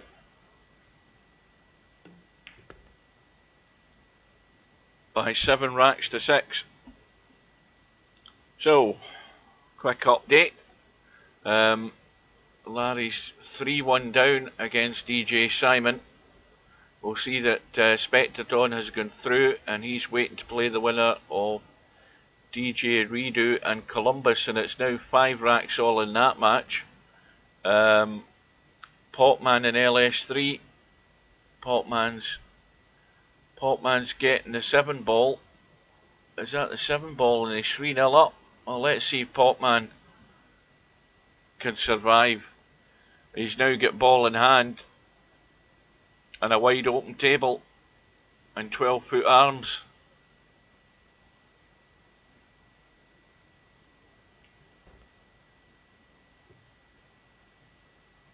And 2 straight and a 3.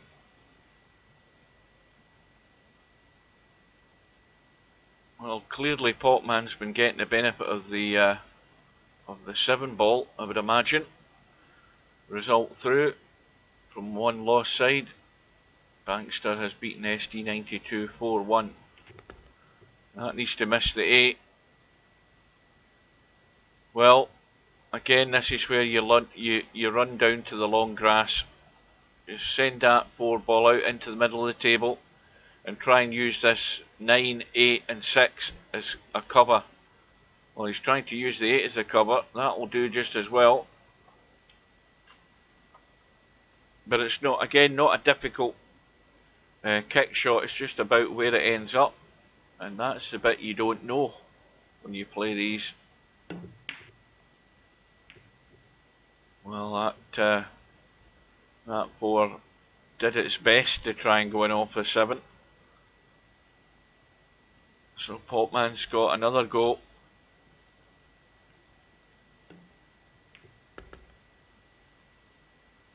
Oh, he's going to be stuck to the rail.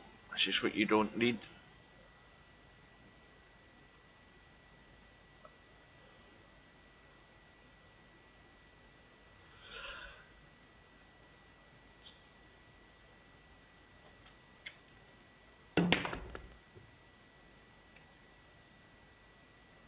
And he's in no man's land again. Out of line, out of shape.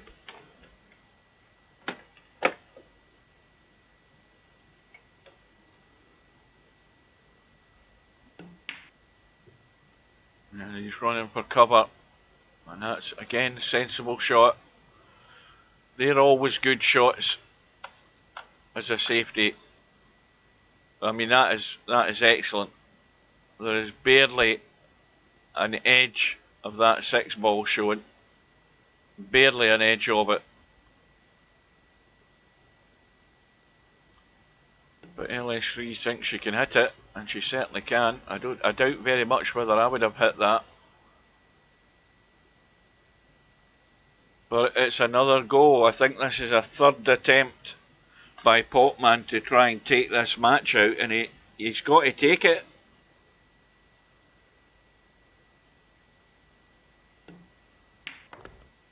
is he going to end up hooked? It looks very like it. Is it going to go past?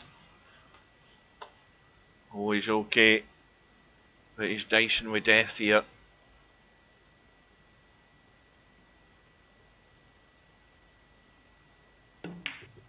Oh, for goodness sake. Where's the cue ball going as well? That's the ultimate sucker punch. Oh, he's titty hooked her. He's got her blocked off on the knuckle. And how about that for jamminess?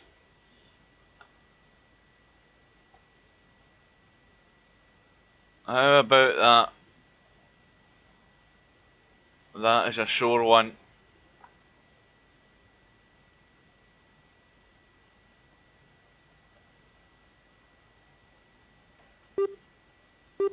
Well, Popman looks very likely he's going to have 4 attempts at trying to win this match. And he's none too good on this 7 ball. LS3's got the hit. And Popman's got something to think about.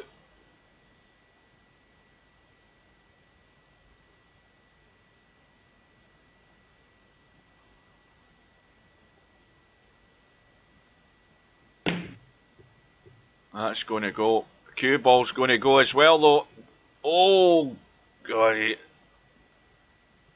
Oh, he was getting a 7 ball. I forgot all about that. I forgot about the handicap. I forgot again. Anyway, Popman's finally through, but he must have had, what, half a dozen attempts at winning that rack. He's finally got through. So obviously this will start having to wait on what's happening on this winner's side. So on the winner's side, we'll nip into the Larry DJ Simon match. And we can see that DJ Simon is getting the 8 ball. We are now all square in this match. And DJ Simon's found the worst place in the table for the cue ball. He's got the kick. And he'll be quite happy with that outcome. There's obviously a shot on for Larry, but it's not easy.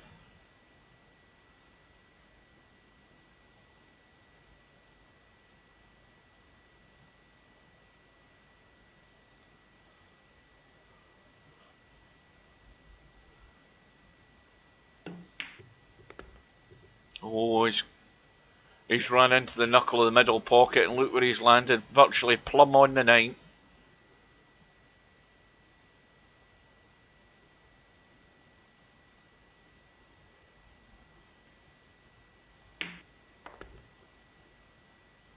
So I think was Simon not 3 racks to 1 up when we had a look at the score? But anyway, it's 4-3 to Larry now.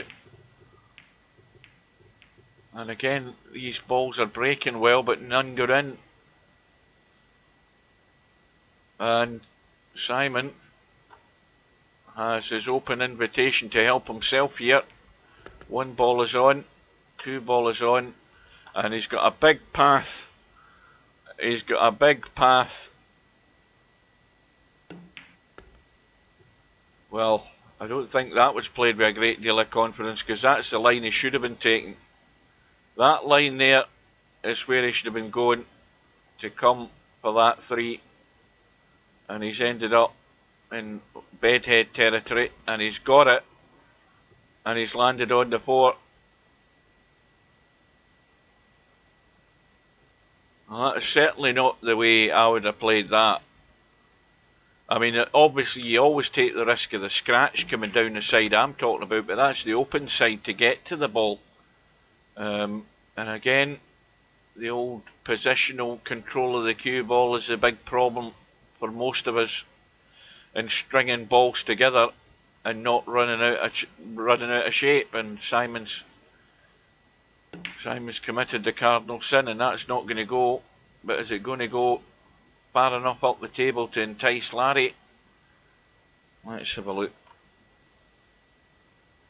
I don't know whether he's so keen on the cut, but more keen on the reverse bank on that 5. It certainly doesn't bank past the 8. And he's tried to get that to the rail, and he hasn't got there. And there's another result through. DJ Redo has gone all the way with Columbus. And well, DJ Redo is now going to play Spectre Dawn, I believe. I think that's the way the bracket's looking. And DJ Simon must be seeing double because he's hit the 8 ball. And with Larry with a 4-3 lead, you don't want to be giving Larry any encouragement by giving him ball in hand.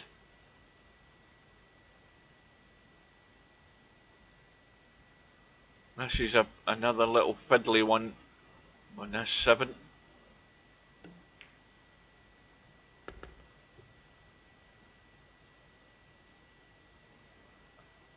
And he's feeding his face at 20-9 at night. Where's the cue ball going? Off the knuckle. Into play.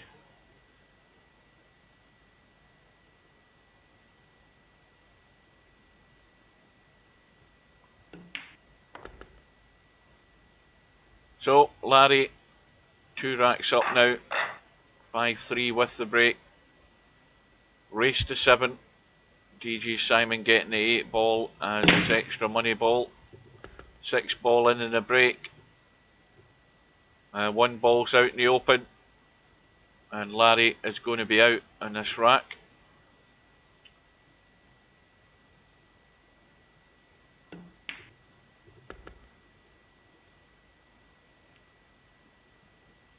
Having said that, he's ended up as awkward as he could on this 2 ball, virtually straight, and the 3 ball's right next to where the cue ball is.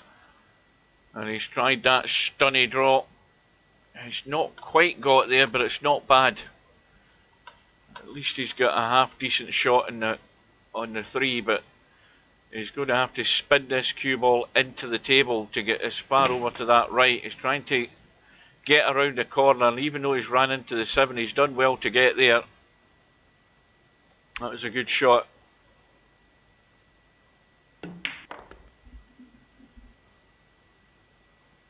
He's just gone a wee bit more square than he would like here. Is he hampered by that 8 ball? I think he's okay.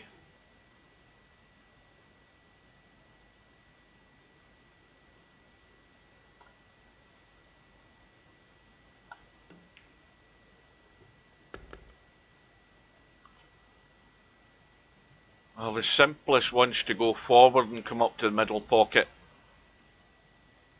Go forward and run up past the middle, and that's perfect.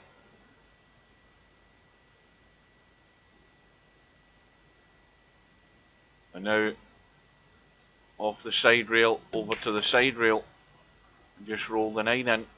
Larry was always going to be out the way those balls were lying. And he's now on the hill, 1 away.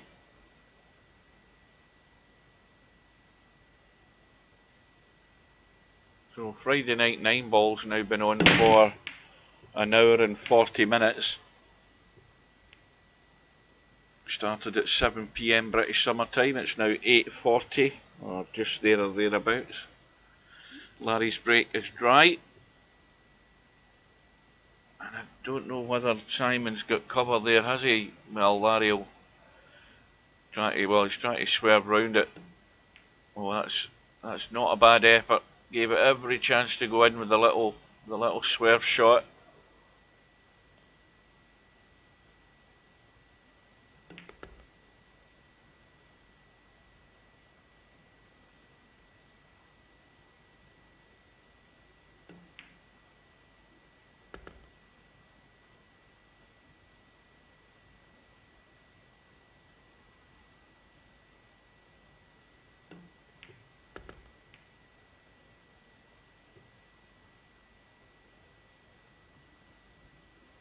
Well, Simon, you should have won back here, but just bear in mind where that 8 ball is, because this is where it goes wrong. He's going to pot the 6, go over for the 7, and try and get up for this 8 ball. And he doesn't want to end up here or here. He wants to end up here in this area or here in this area. And he's got there. He's just got there.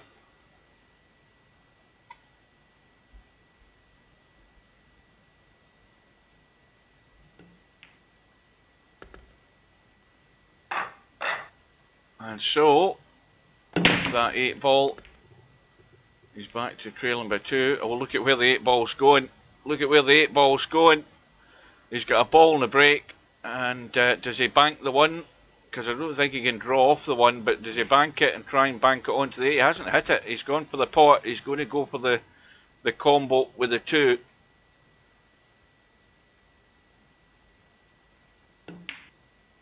And so that's a quick rack. And now back within 1. And 2 ball into the middle, 1 ball and a 9 combo possible.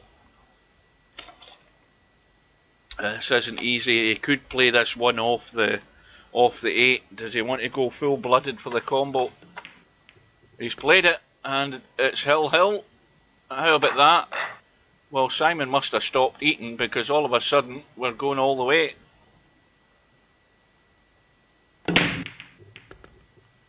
And a ball in the break, another ball as well, 2 balls at least. And a shot down the rail in the 1, and the 2 goes past the 9, and he'll be on the 3 if he just drops through. And he should be out, but he's overhit it by the country mile. A touch like a sledgehammer. And that is poor.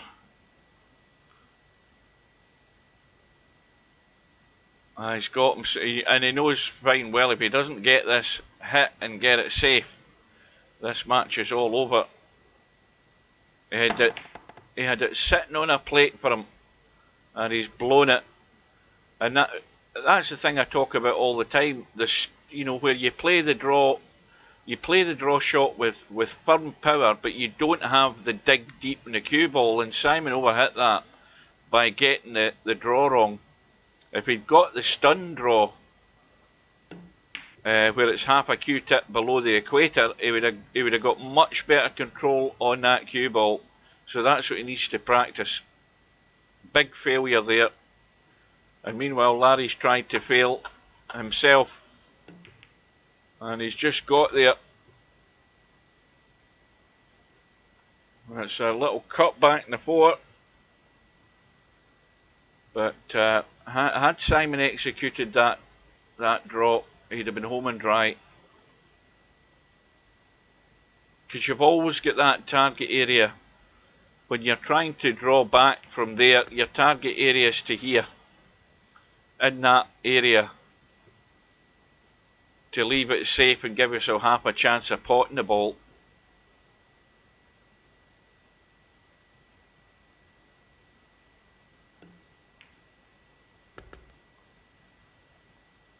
Well, it looks as if Larry is just going to try and drop over to the rail, but if he just drops over to there, he can drop it into the middle.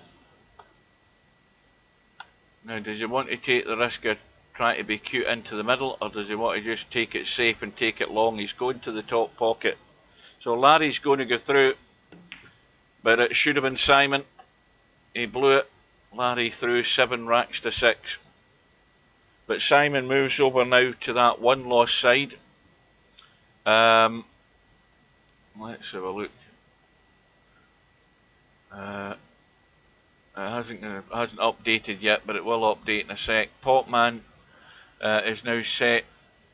Well, he's now playing Bankster. Bankster's getting, I don't know what ball that is. At the 7 ball, I can't read it properly. And Bankster is now 2 racks to 1 up. Meanwhile, we're still waiting on the Larry Simon match to update. That's taken a while, and it's finally updated. And semi-pros waiting on the winner of Bill and Columbus, and Columbus is getting the 6 ball, and Columbus is 1-0 up in that match.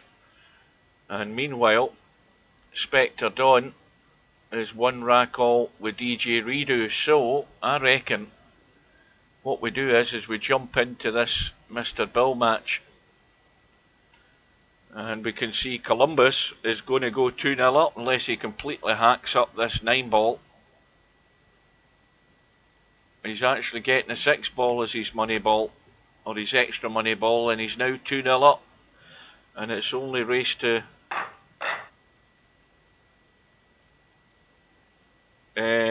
race to 4. What was that about semi? Where is he? Where the hell is it in the bracket? Oh aye, that bracket's broken again. It's 3-3 there, that's why I never saw it. Anyway, semi-pro's through. That's why I didn't see it. You see how that number... And I wonder if Miasma said that to Steve about that. There's another one where the number's outside the actual box. Well anyway, semi-pro won it 4-3, so... I was just late in reading the reading the chat there. I was too busy focusing on the game.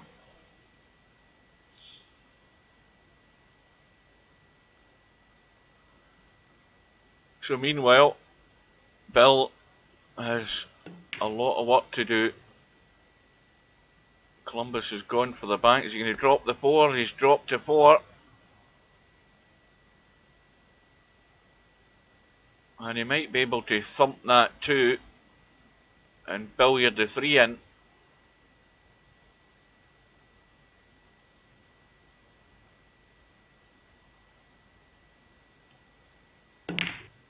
Well, that's what he's tried. But the 3's still sitting there. It hasn't been touched. And Bill has an opportunity to at least get 1 on the board. And of course, Bill, with this 6 ball as the extra money ball, he can't afford to mess up. And that's maybe going to bounce behind the 5, is it? Is he going to stay low? I think he's okay. Yep.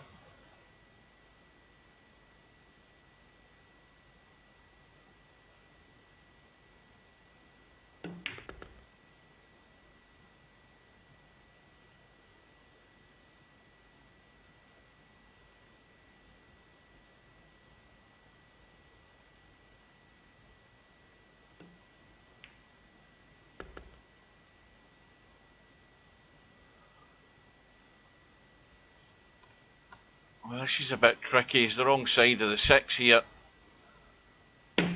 Yeah, he's having just to play the draw to leave that 8 long. And once again, he's going to have to hit this.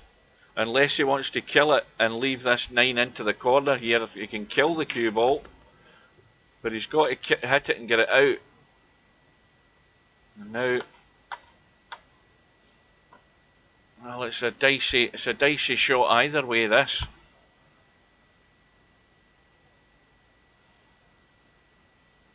It's gone to the corner.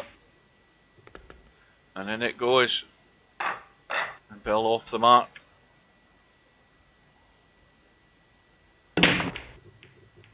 And 1 or 2 balls in the break there, certainly. And he's on the 1. We've lost the 2, lost the 5. Nicely on the 1. And back up to the middle of the table for the 3. He wants to come down the bottom half of the table, though. He wants to make sure he gets here. You know, he's not quite there again, you see. I mean, you've got all this room to get to. You want to get to there to be on that 3 ball.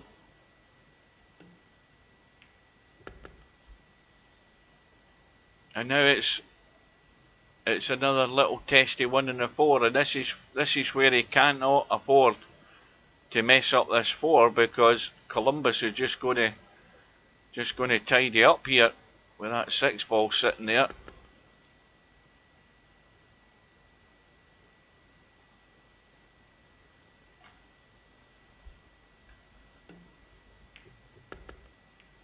Oh dear, would you believe it? Would you believe it? Bill's managed to find a little kiss onto the 9, knocked to 7 safe, and having to run for cover, and his chance is gone. The only thing now is, of course, the 6 ball has gone. So that's Columbus's extra money ball out of the game. He's going to have to run the table to win this rack.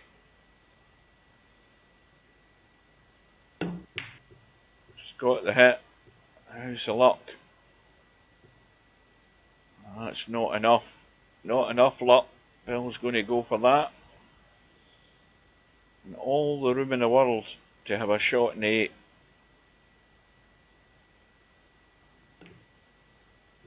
And it's going to be again the cue ball travelling. This is where it can go wrong. It's going up the table, and if he stays that side, he's coming down past the middle pocket. This is his area he wants to get to. Somewhere near the donut. He's actually coming up the wrong side. He's coming up narrow. Well, this is another little one of these little tweakers, little testers.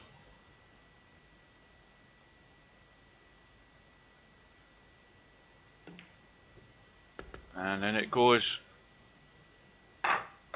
And we are all square in this race to 4. And Bill has a ball in the break. But he's not got much of a shot in this one. I mean, he could really he could still cut the one if he's going to be aggressive. He's given it a good look, but you've just got to get, again, this has to be just flush on the nail. And he's nowhere near it, and he's ended up scratching.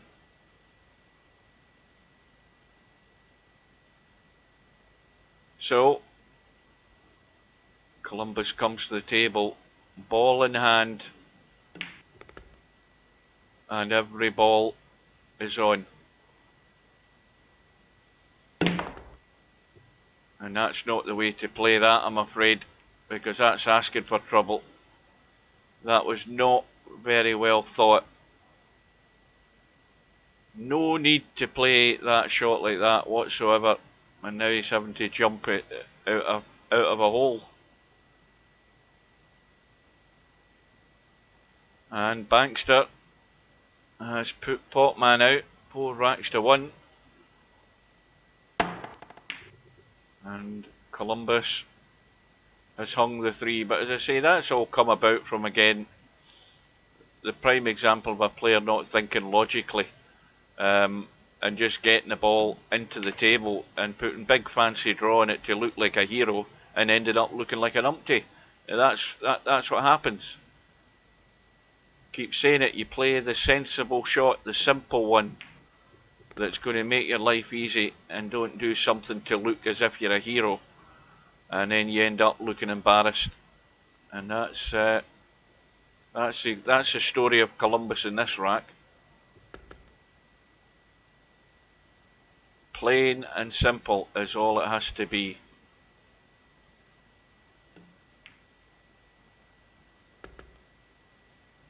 And this is just a little draw off the 8, just to make sure the line's good on the 9. Just like that. It's that little firm, stunny punch that just gets the angle off the rail. And Columbus sold that with a poor positional shot and a wide open table, and deserves all he gets. And Bill, 3-2 up with the break, but the break is dry again. And well, Columbus has not got a combo in here, but he might have a bash here.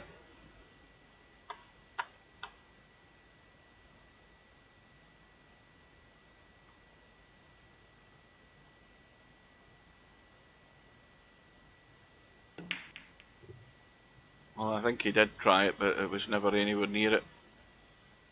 Now Bill can get distance here. He can use the 3 as a stopper, and he can go thin and get right down the table here and have Columbus in trouble. But Bill looks as if he's looking at the... Well, I thought he was looking at the line of the pot for that one, but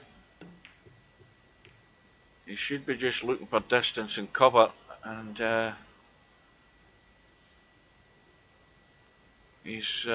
think he's got it. Not convinced that cue ball might not go in off the 4, believe it or not. Oh no, double kiss has ruined that.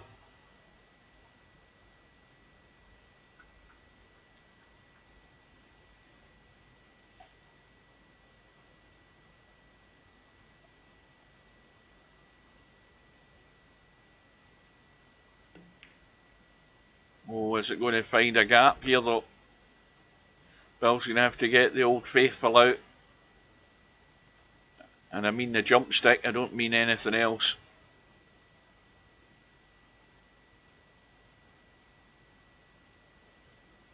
Mind you, that might be his pet name for it, for all we know, but anyway.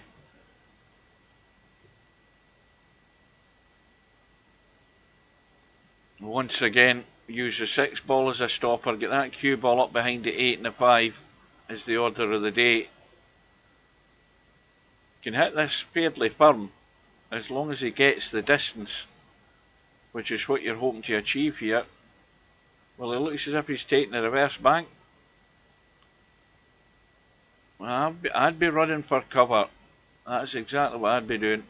Because the shot's, it's an invitation for that shot. He's went for the bank. He had virtually no shot in the 4, I don't think. Or an extremely thin cut in the 4 if he was lucky enough. But he has given Columbus half a chance here. The 5 ball's dead in the water though.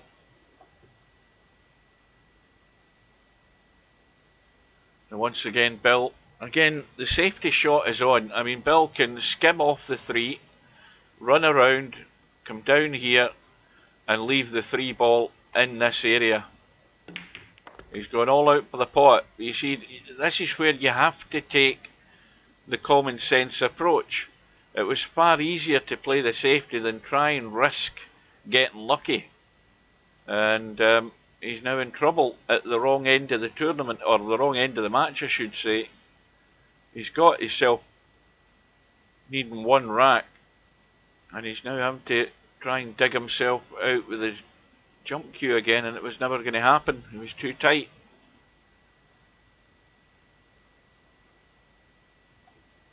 So Columbus doesn't need to worry about the 7 and 8 balls because they're out the game. He only needs the 5 and the 6 to take this all the way. And this is not a great position to be on in this 5. Because he's having to leave the 6 long. But this to take the match to the final rack. And Bill should have played my safety shot there. That's the one he should have played. Well, Bill certainly is. I don't know about Columbus. Let's have a look. No, Columbus, that looks like... is that China?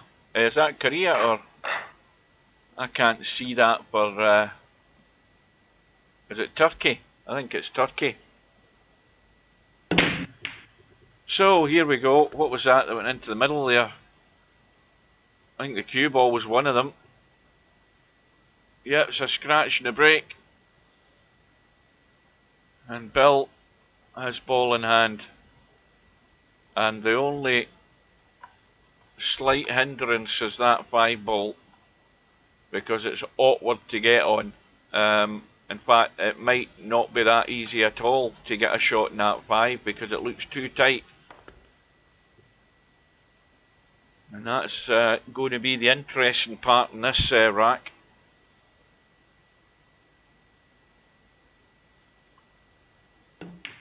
Well, that's the thing. I mean, Larry's the same. Spectre Don's from the UK, but he's the same. And pretty much all of them, as soon as they see a sniff of a pot, they go for it. In situations where it's far easier to play a decent safety and bide your time. Bill took a risk in that last rack and it didn't work out. It was a fair risk to take, and he ended up hooked. And then lost the rack because of it. He's tried the bank in the 5, and of course at this time it's critical because Columbus only needs the 5 and the 6 ball to win the match. And if he cross banks this or cuts this up the table, he could have a shot on the 6. Let's have a look at the line he's got here. Well, I'd be more inclined to actually bank this into the middle. He's tried it, but he hit it too hard. And Bill has now got his chance to get through. So it's all around the angles with the cue ball, or he's content to leave it long. And you see the problem with this shot as well is he's going to run into the 8. And you can never guarantee you're going to get a good sight on this 7 ball. I don't know why he didn't let the cue ball run to at least get closer to the 6. And that's, well, he's again, big escape there for Bill with a fluke. And that's going to be a sore one, because he can drop down onto the 8 now, and the worst that will happen here is hooking himself. But he's well away from that. But that's the problems you have with playing shots at a distance where you're running into another object ball. You don't know where everything's going to end up. But big escape there for Bill. And I'll tell you what, he can't be doing anything like that against Mal tomorrow. Mal will just rip him apart. But Bill goes through by 4 racks to 3 on the 1 loss side. And he'll now play semi-pro. And on the winner's side, Spectre Dawn is 5-3 up against DJ Redo. The winner of that is going to play Larry. So what we'll do is we'll jump in to the Bill semi-pro match on the 1 loss side.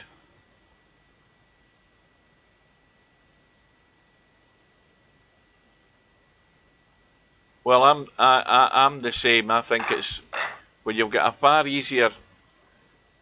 Again, you've got to weigh up the likelihood of you getting on the next ball by taking on a difficult shot when you've got an easier safety shot on. But these guys will always err on the pot rather than the safety. They always look to run out at every opportunity they can get.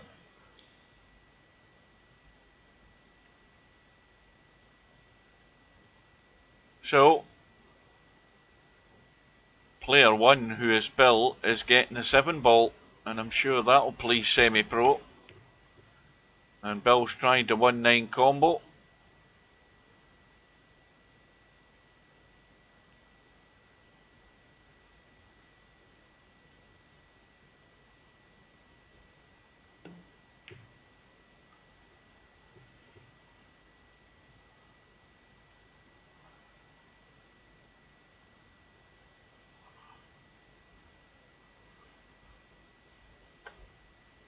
Well, Bill isn't going to be jumping that at that distance, I don't think. It's an easy kick though. Well, he's lining up to play the jump and obviously play the billiard and try and nudge the 9 in.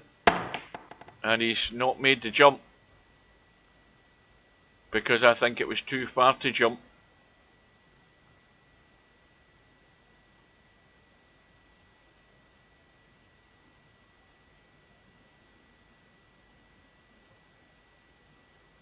Well, don't forget we're talking about 2 different games here, Pig. Gary's talking about, the pub table, playing black ball. That's a different thing because you can't jump in that game.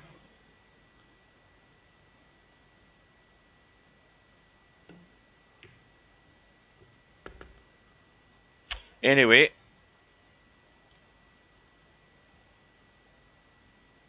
we've got semi-pro and Bill. M-Bibs' chat's away up the screen now, I can't see. I don't know whether that was him up there, because I now can't see the name up the top there.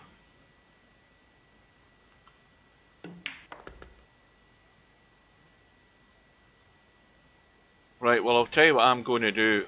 This is a nice time for me, 50 minutes before the Albinario josemacuen match. I'm going to get a coffee on and have a quick snack. I've got some, what have I got? I've got some smoked ham and some fresh morning rolls, even though it's 9:10 at night, and I am going to have a coffee and one of them while Bill and semi-pro go at it. So I'll leave you guys to watch this for a few minutes and I'll be back.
Right, I'm back.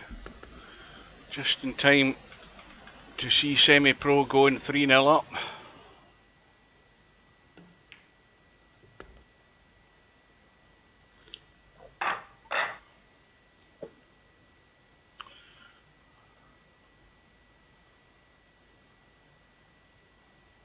Well, I decided to leave my my morning rolls till the morning.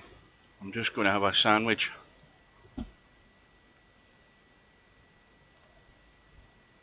And there's the result through. Spectre Dawn, 7 racks to 4.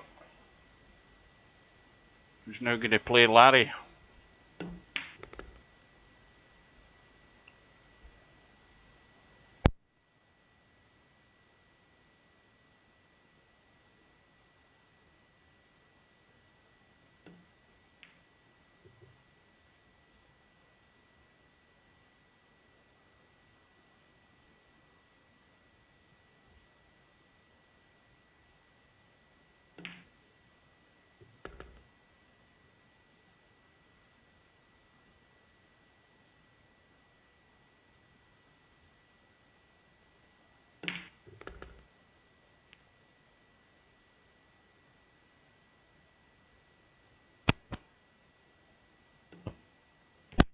Is Tam still there? Good evening, Tam. I never saw you in the chat. I was away getting something to eat.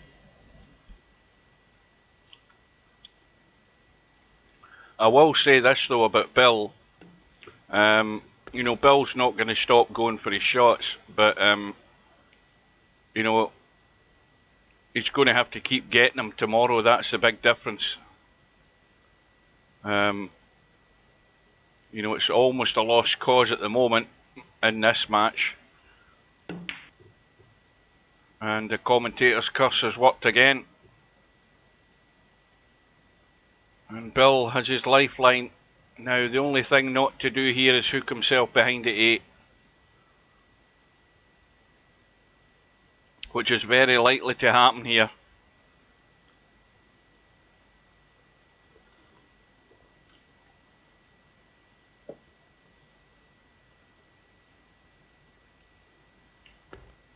And he's going to finish.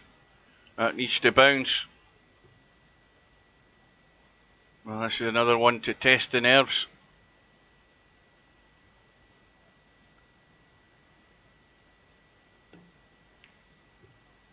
And he's going to be nowhere. It's another one to test him.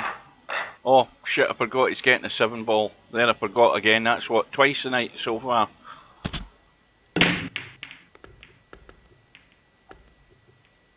And all of a sudden he's potting every ball in the break. Minus that, and we've lost the 3, the 4 and the 6. And I'm talking with my mouth full, so apologies for that, but I'm bloody starving. And I've got a match at 1 AM in the morning, so... Well, he certainly has. No, he's gone clean for the 1. Which again is a bit strange considering he's finished in the worst possible place on this 2 ball. You know, all that sort of stuff Bill has to get 100% tomorrow.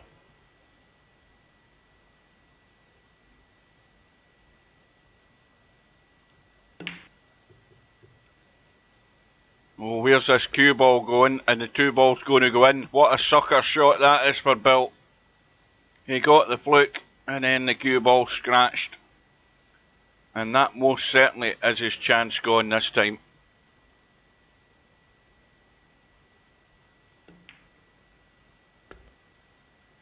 Well, that's how not to do it, Bill. Tomorrow has to be show us how to do it, Bill.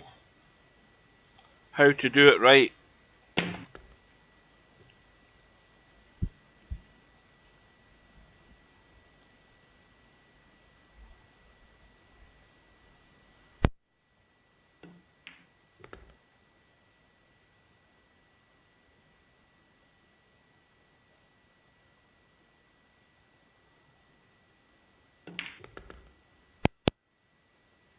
So, on marches Semi-Pro, and Bill well, he's going to have to tidy up quite a bit for tomorrow, for the big match with Mal. Now,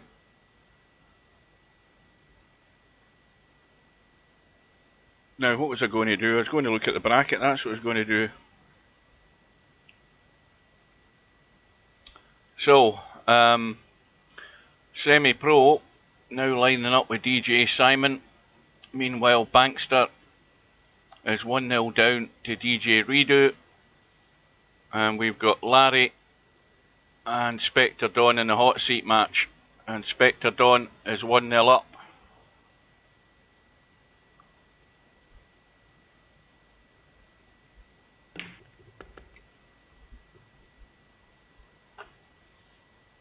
My ball just goes.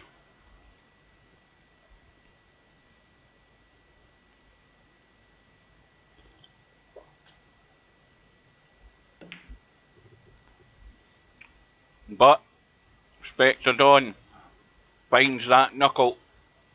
And can Larry squeeze that past the 6 to catch that 5? I don't think so. He's going to have to go the long way around, up and down. Not a difficult shot. The difficulty is knowing where the cue ball's going to end up to be shot in the 6. And he's given that every chance.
Now a quick reminder, while I'm about to eat the other half of my sandwich, in 40 minutes time this tournament will still be going on, but we'll have our second match of the night, or is it our third match? I've totally lost control of what's happening here. But anyway, we've got another match on that one lost side in the Virtual 9-Ball World Championships, and that's going to be between Albinario from Sweden and josemacuen from Spain. And well, Jose's going to make far too many mistakes to win that match. That's how I see it. And Albinario will have to make a whole stack more if he's going to lose the match. That's really what it is on paper. Jose very prone to making errors in 9-ball because he doesn't really play it much, mostly snooker, and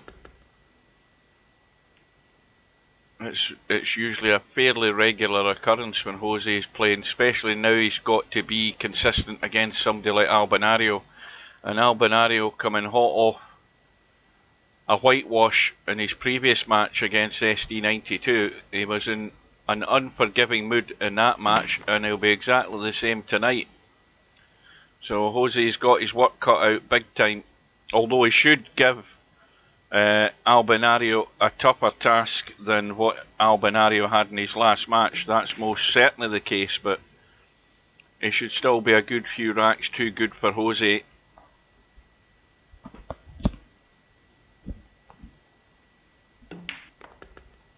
I've got it on, you'll notice the scoreboard's missing. I've hit the Y button. I've got my Y button configured to this secondary camera.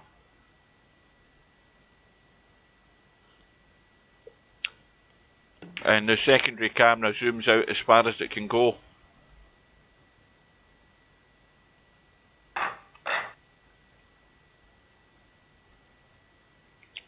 once I right click the mouse, the score will come back like that. But the reason I've got the camera on there is because I've moved up to the back row of the arena to eat my sandwiches so that nobody can hear me eating them in the crowd.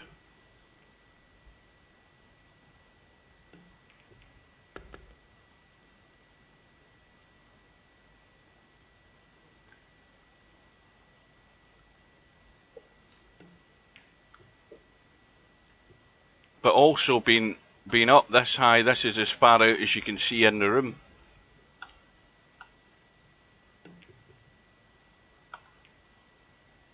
That's the beach house. Nobody tending the bar, so I'd be going over there and helping myself.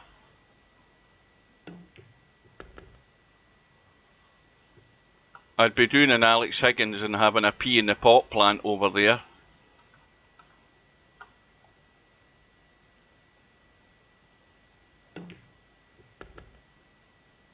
And then if you keep holding the Y button for a certain period of time, it very often locks the camera at that view.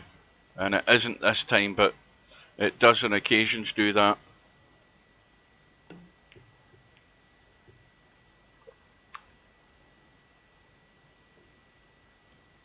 Well, I mean, if you think about it, look at that flight of stairs you've got to climb all the way up to have a pee. And look at the pot plants needing watering in here. You've got one there. You've got one there. Well, I would stub my fag out in that one.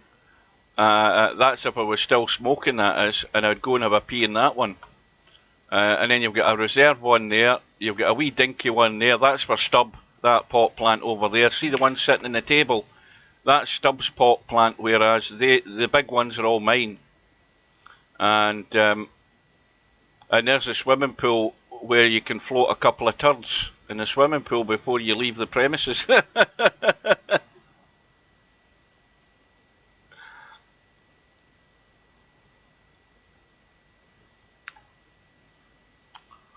So, anyway, back. Well, I've still got some of my sandwich to eat yet, and I've still got 2/3 of a cup of coffee, but I feel a lot better for it, I have to say.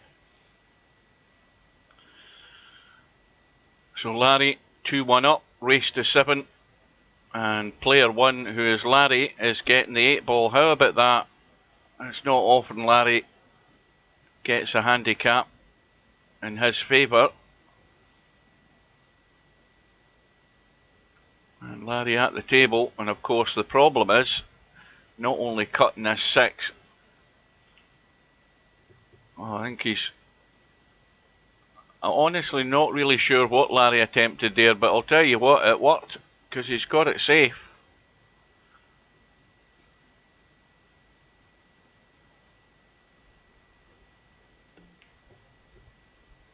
And that's going to squirt out too far.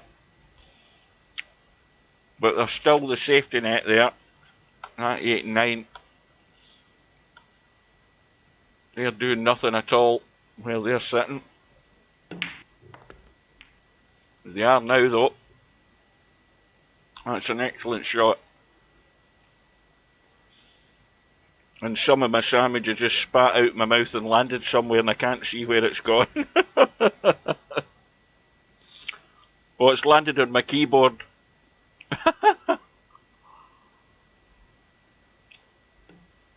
A bit of my Polish ham has spat out my mouth and landed on the letter P, just for your information.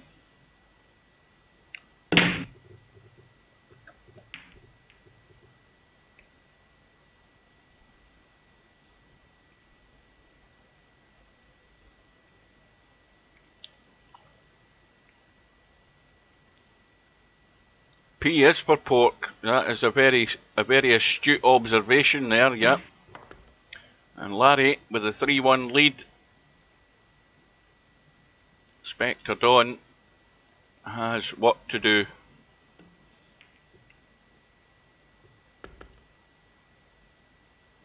Well, this is going to get the option to break out the 6 and 7, but no guarantee he would have a shot in the 4 if he does that. And he's went for the breakout. And it's, well, he's going to jump that. and he can cut it and he can pot it, but it's not easy. And he may well have a sight on this 5-ball. So there's the line into the pocket.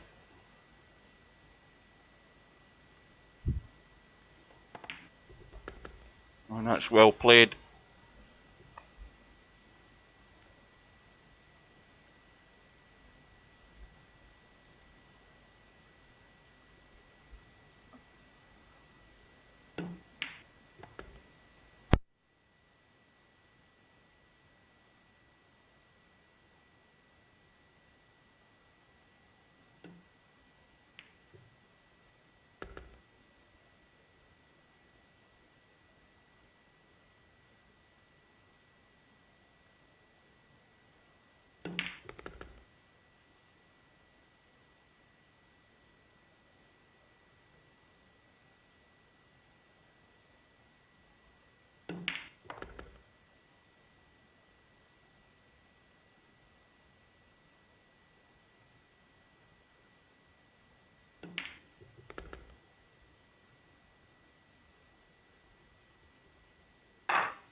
Well, that is a sandwich dispatched.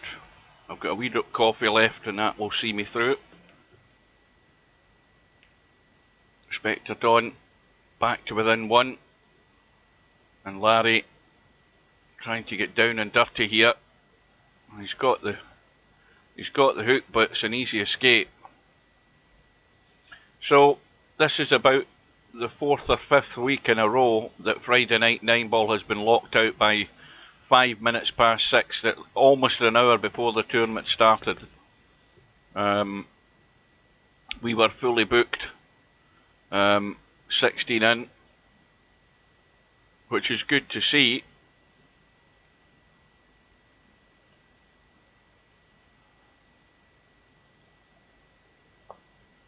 And even better news is that it wasn't Tin that changed the tournament schedule so that we kept the tournament starting at 7 o'clock, even though the clocks have changed.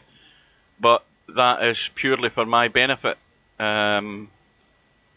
which means I'm more likely to go all the way in a Friday Night 9-ball than I was when the clock stayed at 8 o'clock for the start time for the tournament, which is way too late for me to stay to see the end of it. And I did quite a lot in the past where I was quitting at 10 o'clock at night or after 10 to go to bed. But now it starts at the same time. It gives me the opportunity to get pretty much all of them in. But they do last about the 4 hours. They still do. They can be a wee bit quicker than that. I've seen one of them was 3 hours and 25 or a bit less. Just depends on how they go. Like that first match we've seen tonight was 40 minutes or almost 45, I think, because it went all the way.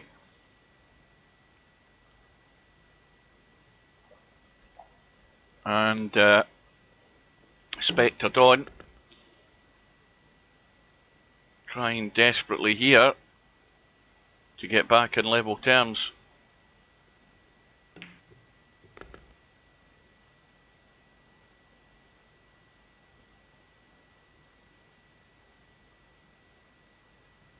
I think it's a very good game, although the physics, again, you have to, if you look at it with an open mind, right? If you'd never played virtual pool or any virtual pool games in your life, and you know, you've suddenly discovered a game called Shooter's Pool, then you'd think it's an excellent game.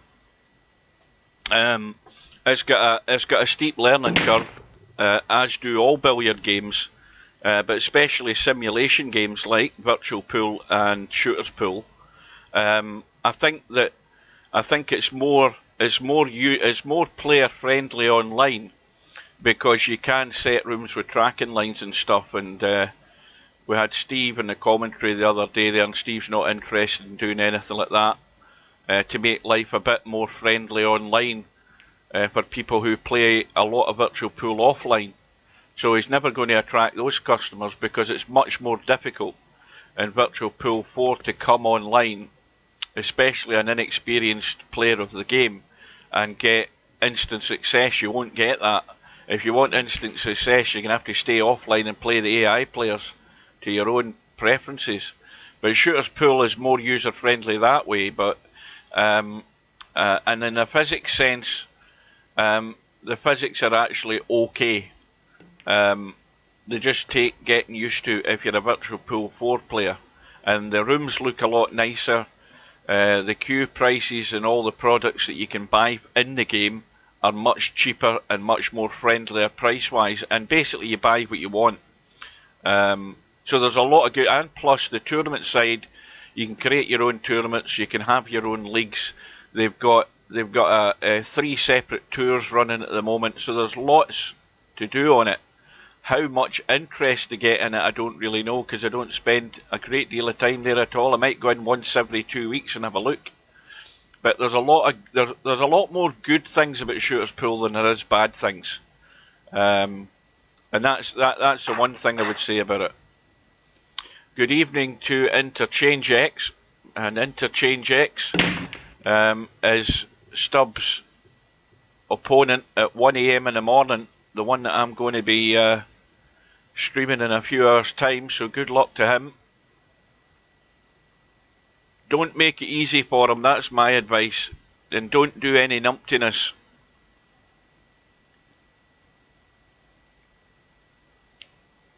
And if you can do that for the whole match, then it'll be a close match.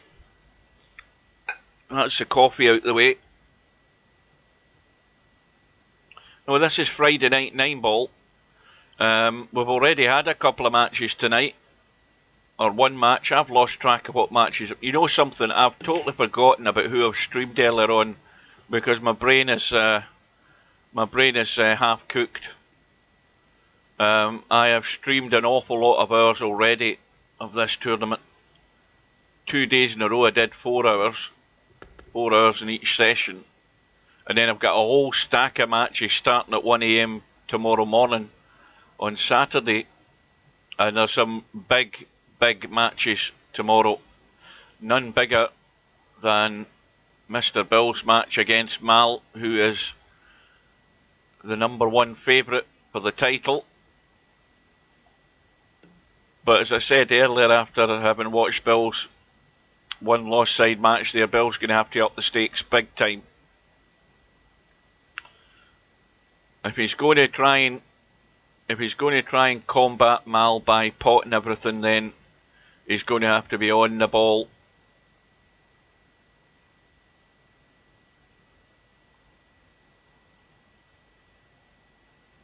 No, you can come online.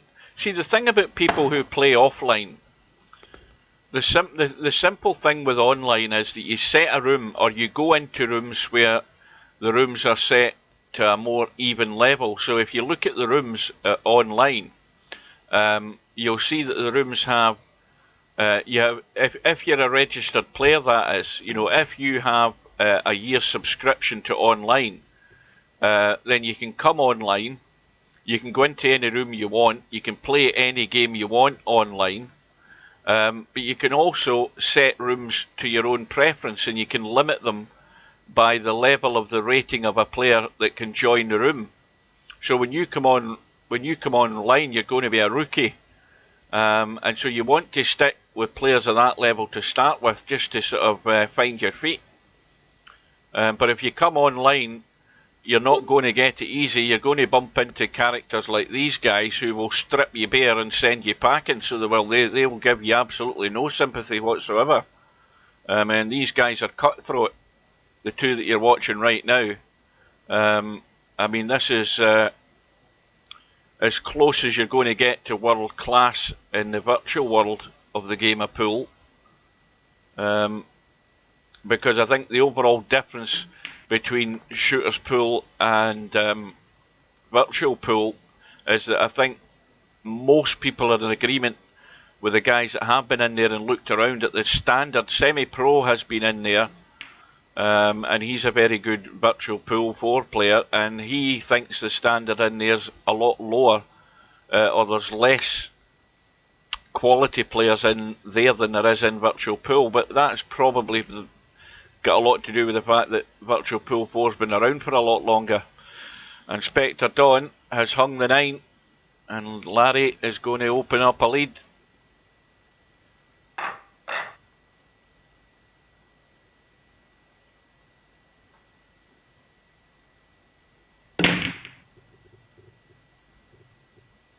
Well, Mal was pretty good in his first match that we got to see. He was way too strong for Albinario on the night. And somebody is going to have to be of that standard to beat him, and it's a tall order. And meanwhile, Semi-Pro has come through against DJ Simon. Simon can go and continue eating now, because his time in the tournament is now over. Semi-Pro through.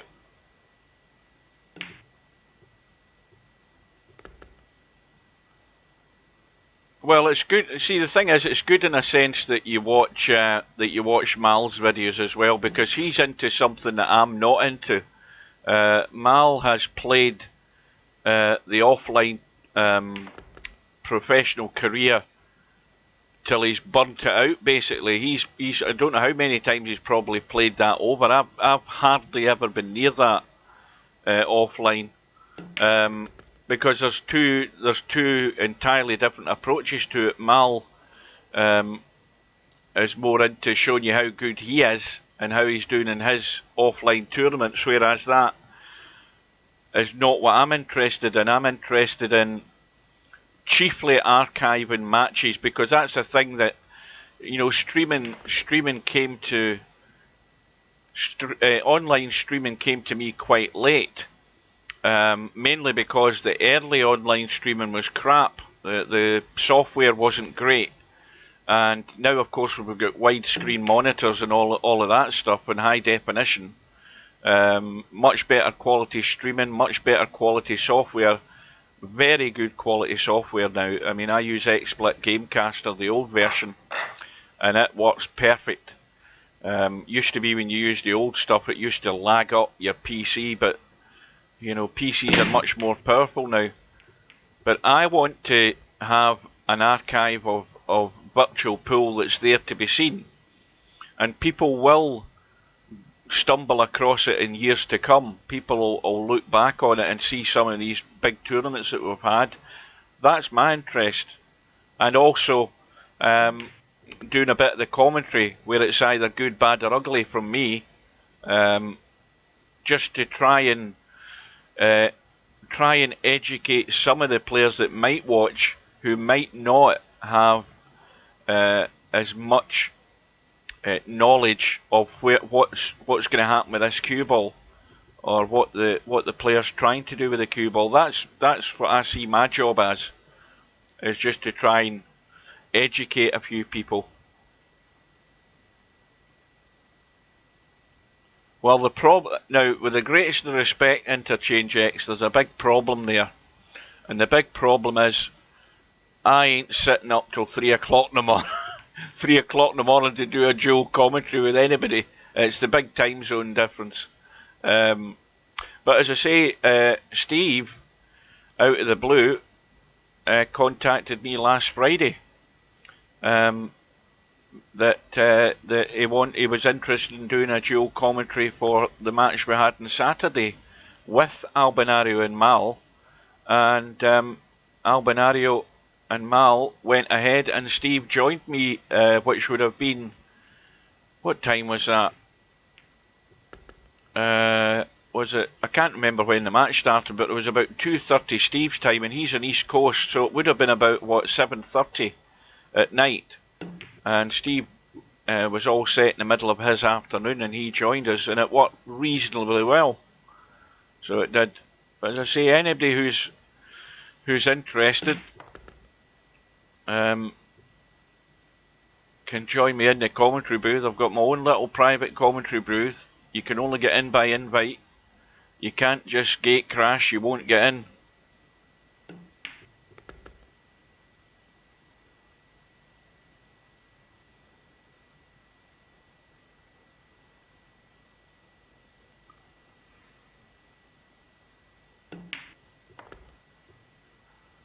I don't get that, Potman.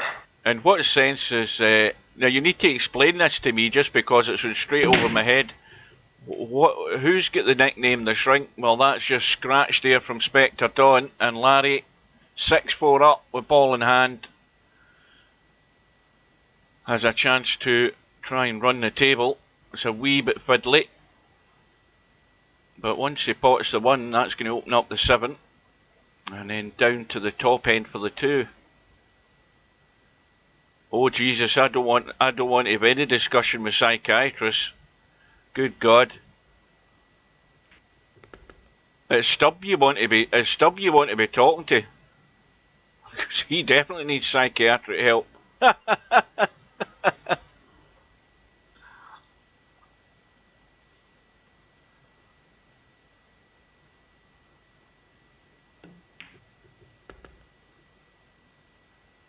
Well, Larry's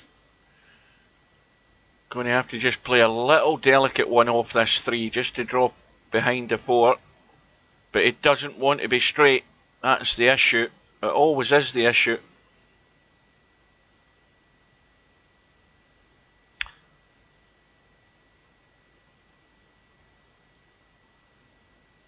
Well, that's just a bit like that question you've asked there. Oh, you almost scratched. That question you've asked there, Potman's a bit like you know, asking what do you call him, DeForest Kelly, who played Dr. McCoy in Star Trek. Do you like being called Bones? You know, because Bones. What's his name? Kirk called McCoy Bones because it was a shortened version of Sawbones. Sawbones is an old name for, like an old nickname for a doctor or a surgeon back in sort of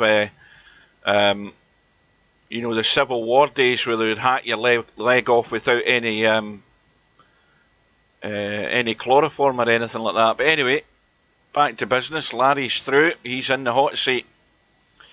And Semi-Pro has blitzed DJ Redo 4-0 in the blink of an eye. Let's have a quick look at the bracket. So Larry's in the final. We've got Semi-Pro and Spectre Dawn about to go head to head. So that's the semi-final. And their room has just gone up and we'll dive in and get ready.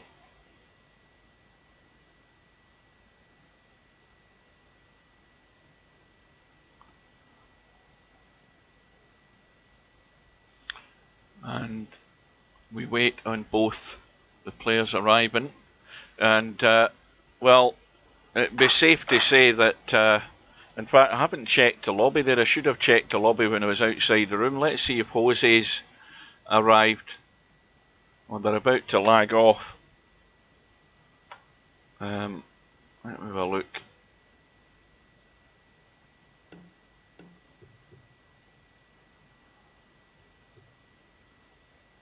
And well, Albinario is just going to turn up, but I don't see any of the 2 players in the lobby at the moment. Now, what was that went up in the lobby there? That's another tournament that's on. Right, so we have a scratch match in tonight's Friday night 9-ball semi-final. So the start of the Albinario josemacuen match is going to clash with the Friday night 9-ball final, which we'll keep an eye on.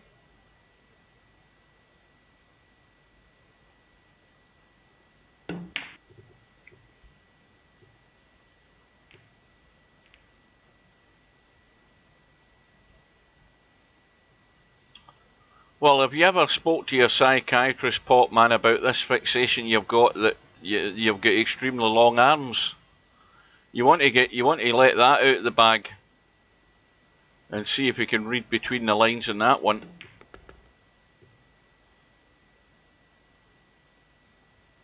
Just say to him, whenever I play Virtual Pool 4, I feel as if I'm playing with 12-foot arms.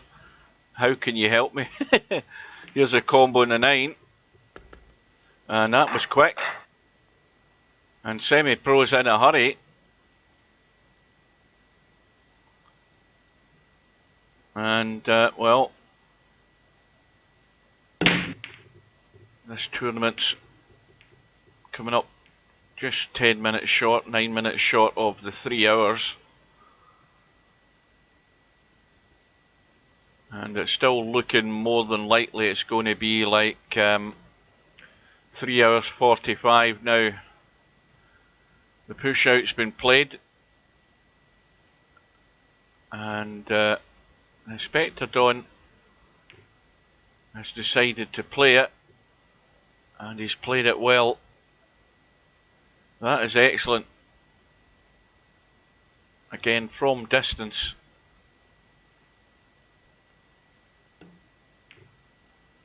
This cue ball, if it just runs around the angles, this could be nasty. And that is nasty. And Semi-Pro's in a mean mood here. That's tight to the 8, so certainly very close to it.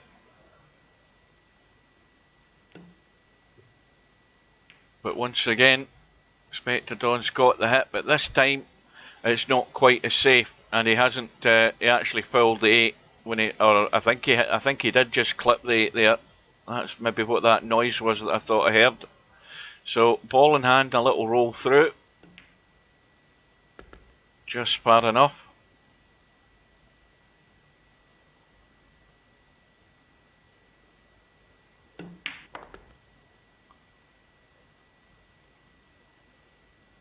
I never noticed the chat in the lobby earlier on. I don't know whether any of you other guys noticed how Stubb reaction when he lost in the one loss side, because he's gone very quiet. He's not even in the stream. If he is, he's keeping it quiet.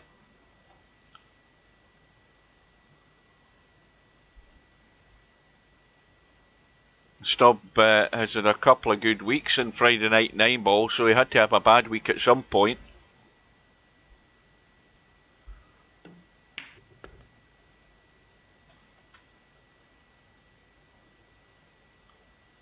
Oh, that's a given. He's always going to do that.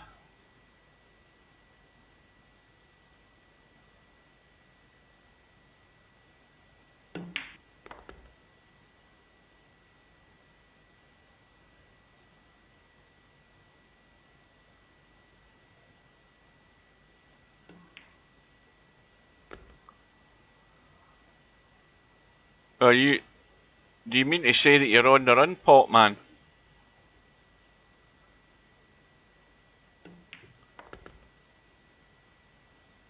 And obviously that's how you got the name Potman, not from pot and balls.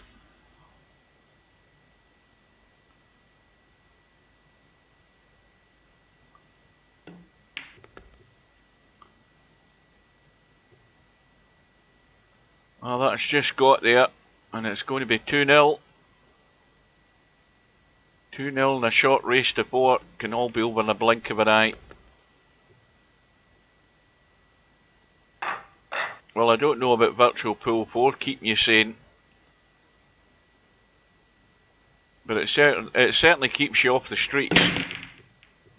Cue ball scratching the break for Semi-Pro, so Inspector Don has nowhere to hide now, but look at this table. He's simply going to run this table, no problem. The only slight problem would be getting from the 3 to the 4, but I can't really see it being an issue.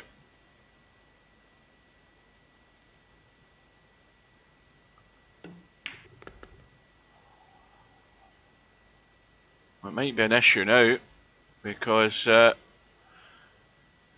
that 5 ball's in the way of a clean run for the cue ball, so he's going to have to take evasive action here, and at this angle that he's got, it's not all that simple.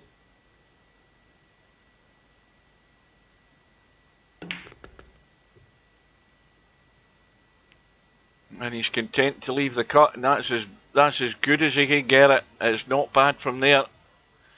And again, if he misses the 8, he should be up onto that 5 ball. Well, he's left it way short this time. Excuse me.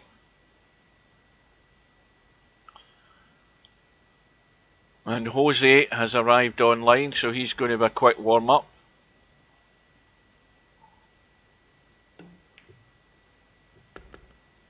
Oh, I'm not doing anything at this time of night, mate. It's 10:05 at night. And I'm not going to do it at 1 o'clock in the morning either. It would need to be much earlier in the evening. Way too late. Plus, I've not even got Discord on anyway. I'm not tabbing it to put it on. Some other time would be fine. If you can get into Discord, that is. And don't ask me for advice on it, because I haven't a bloody clue. I made the mistake probably everybody makes with Discord. When I was first told about it, I went and signed up on the website, and nobody told me I'd have been better off downloading the app to do it. And that's where I went wrong, and had a whole lot of bloody hassle. When I discovered there was a Discord app, nobody told me there was. And I had so much bother trying to retrieve my account on it. That was half the battle. The other battle is trying to work out how the hell Discord worked. And I've worked out enough of it to be able to have set my own little commentary box on it. And you know, once if anybody's going to join me in the commentary box, once they get on to Discord, it's then a case of me finding them. Because then I need you to give me your name plus the 4-digit number that you're given, so that I can try and send you an invitation. That's half the battle on it. Mind you, you know, I'll give Steve his dues. It wasn't difficult to find Steve, and he found the little lobby no problem once I sent him the invite.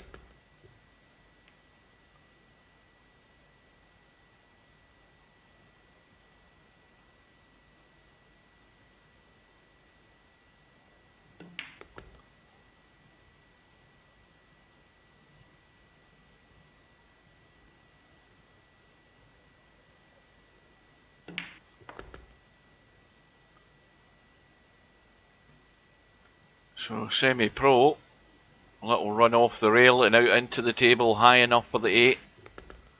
Well, he's gone outward to the rail.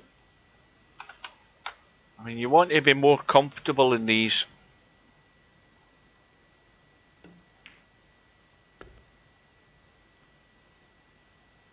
But deals with it no problem. So semi-pro. It's one away from the final. And Larry, of course, should have had his coffee break or anything else he's wanted to do. He's had that little interval. And Jose, as I said, has arrived in the lobby. We're about 2 minutes away from the start of this next match in the one-loss side between Albinario and Jose. Albinario will just arrive a minute before it starts. That is a good question. I can't remember. Stubb got beat 4-2 by LS3, and then LS3 get beat by Potman 4-0.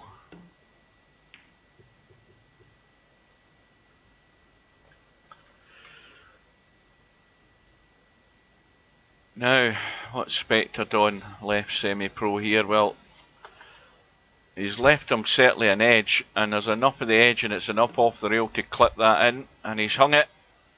And Spectre Dawn lives again, or does he? Yes, he does.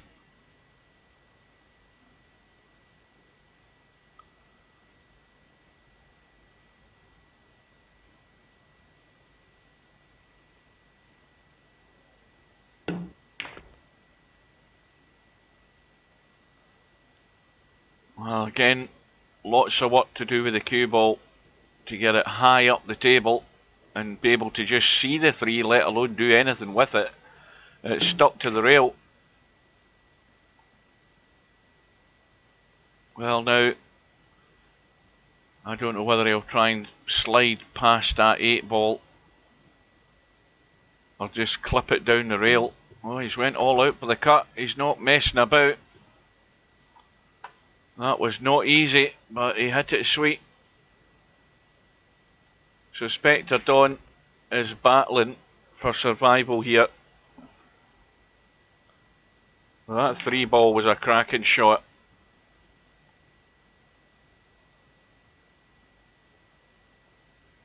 So this to stay in the game.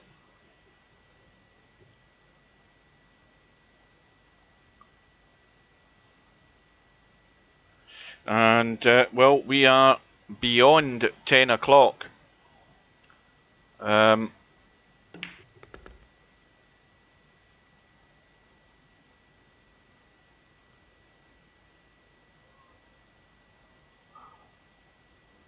And I still haven't seen Albinario arrive.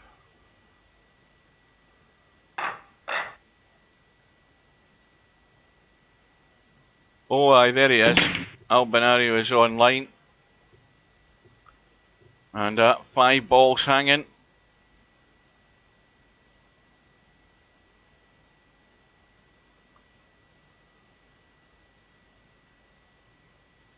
So semi-pro looking to hide behind the 2 and 8. I don't know whether that cue ball is tight enough though. It looks fairly close to the 4.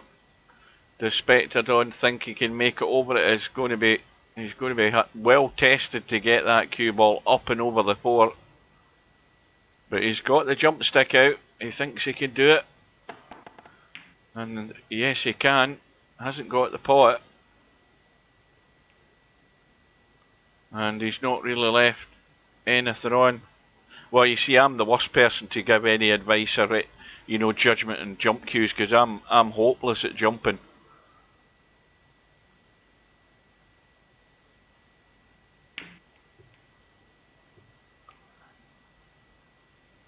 That little kiss on that 6 ball. Well, even if Spectre Dawn manages to chip this in, he's only ever going to come straight across the table here. And he's done the right thing in trying to keep it safe, but he's actually just a wee bit too heavy, and semi-pro cut the one onto the 5. And he might even try and, well, I was thinking he might try and break the 2 and the 4 a wee bit more loose on that shot, but again, wanting to keep it tight.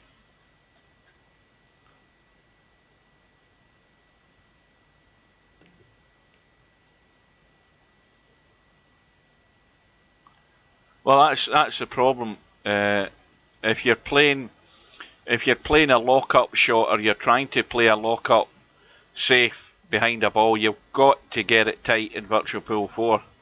It's as simple as that. You have to, you know, you want to be getting it as close to touching as you can, and that will take any idea out of their head they're going to jump it. But as soon as you leave, you know, 2-3 inches or more, a lot of these guys will go for them, and they'll get out of it, and they may well end up potting it as well.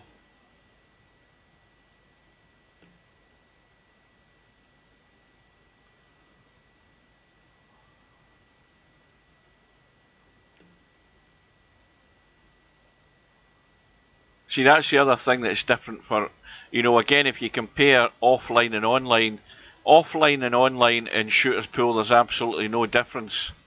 But the difference in Virtual Pool 4 is you come online, there's 2 things that are different in Virtual Pool 4.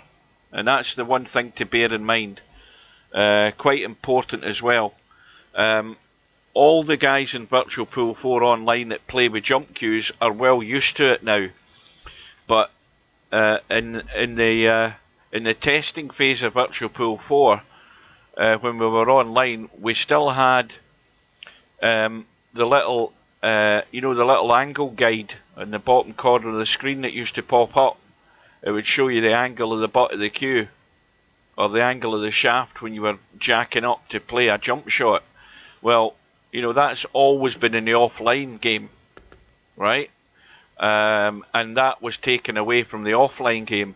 And the other big difference in Virtual Pool 4 offline is that you have the choice to have chin on cue, which is, you know, which is as low as that, where, well, obviously not like that, because when you've got a cue, you can go as low as this. But you can have chin on cue off in the offline one, which is a bit like the old Virtual Pool 3, where you could actually jack the cue up and aim under the cue, and make your life easier. You can still do that to an extent, because I made a video about using the W key to play cut shots if you're Chinese snookered. But there is a difference for players who have predominantly played offline and then they want to try online, and there's a difference for them. And that's not the case in Shooter's Pool.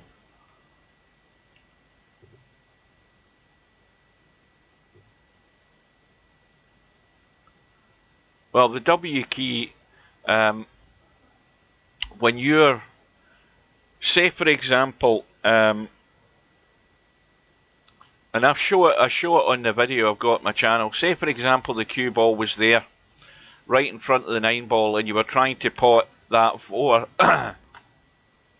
In Virtual Pool 4, when you have your cue over that 9 ball like that, you're jacked up anyway, because you can't lower the cue butt because of the 9 ball, and consequently, when you're like this, you still can't see the object ball because it's down the table, right? So in Virtual Pool 4, you can hit the W key, which I can't show you because I'm not playing, but the W key is the walk back key, and it takes you out, it zooms out slightly. But what I showed you can do is that you can jack the cue up, right? And step back and look at the object ball. Now if I put, let me put this thing, if I put that there, let me do it. Have I got the thing? How do you do it? Now let me try it. Control Alt. No, it won't work like that. Let me try it that way. If I made that as a ball there, that was a ball in that red cross there. If you're jacked up but you use the W key, you can use the shaft of the cue. Let's say that's the cue, like that. And if you're jacked up over this object ball here, you can use the shaft of the cue to line up to the object ball that you're aiming at and find a line to make the pot. That's how you can sort of cheat in Virtual Pool 4, by using the walk back key. And I've got a video on my channel that shows you that. Now all of a sudden, my Control and U button isn't working. And that's happened before. I think that's a bug. And my donut isn't working either. And my Y button isn't working. And my escape button isn't working, so I can't get out of the room, and I'm stuck in this position.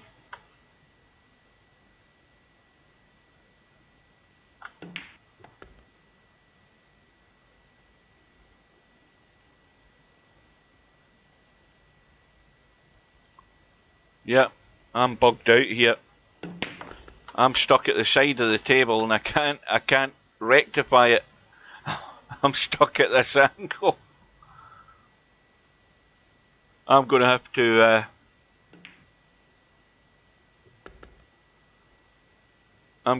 to bail out the room and probably kill the game and restart, because this is me locked up. I am completely locked up with no control, no functionality whatsoever. Good evening to Larry. And the 9 ball hanging over the pocket. Right, guys, you're going to have to give me 2 minutes. Mind you, I can't do that at this stage. It's 3-all. I'm going to have to bail out after this this match. I'm gonna. I'm just gonna. This is how I can't move the camera. I can't do anything other than rotate with the mouse. Nothing is working. That's definitely some sort of bug in Virtual Pool 4. Everything's completely locked up.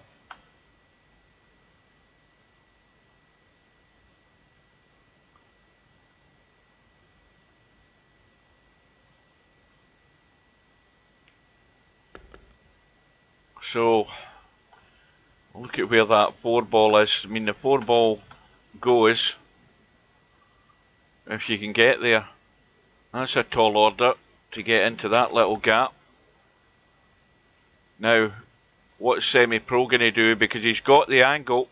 I was going to show you, but I can't. Well, I can. I think that works. Oh, I forgot. I thought he was on the 3. I forgot there's still something up the table there.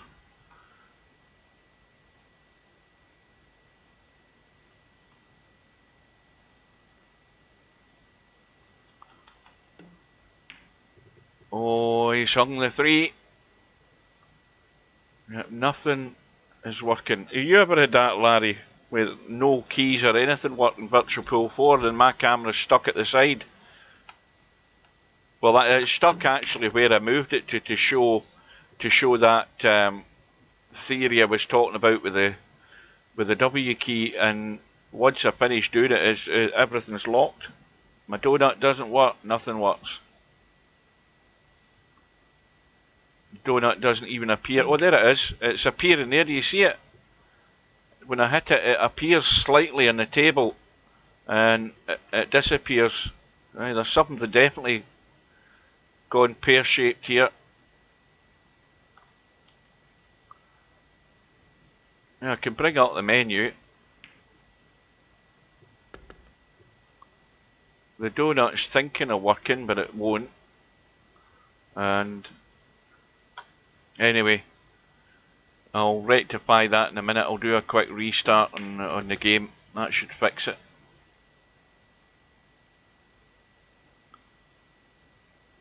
Hit Alt, then Alt again. I tried that. Alt's brought up my... that's brought up my thingy. Let me try my donut again. That's worked. That's worked. Excellent. Well, it's worked as far as that goes. Let's see if we can move my donut. Yes, I can. Well, that's a bug though, isn't it? That's got to be a bug. Let's see if my Control U works. Yes, it works. No, I didn't Alt tab out. All I did was hit Alt, like you said. And that fixed it. But it's definitely a bug, because before hitting that Alt, when I was hitting the donut, it was just basically partially appearing and then disappearing. So that's definitely a bug. Anyway, Semi-Pro wins the match and goes through to play Larry in tonight's final, race to 9. I think that's the first time, believe it or not, seriously, that's the first time that's ever happened, where every button is locked up and it won't do anything. Right, so Larry and Semi-Pro are going to go off in tonight's Friday night 9-ball final.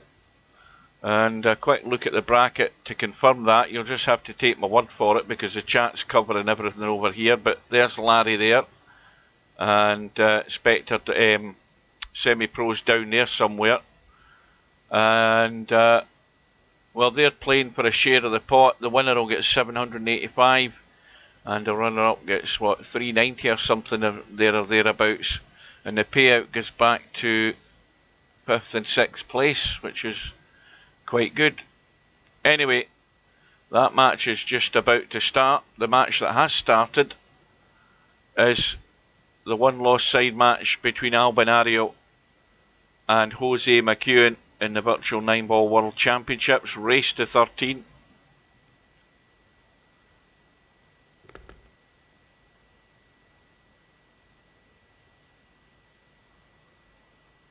Well, I never knew about that one either. You want to write them down and send them into support.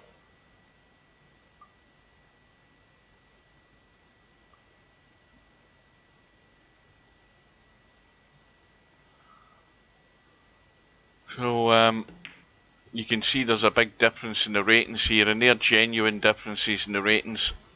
Jose doesn't play. I mean, basically, Jose will go into a room and play 9-ball because he can't get a game of snooker. That's basically how it works. He doesn't play 9-ball for any other reason.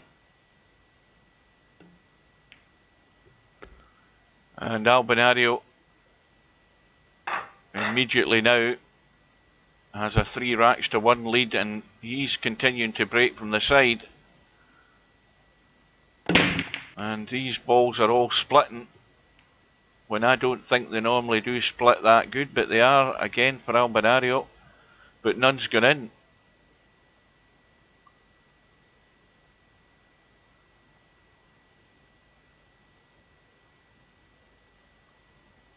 Now, I wonder if I can see the score in that final. No, I can't, so I'm going to rectify that. Just give me a second, guys. Hang on.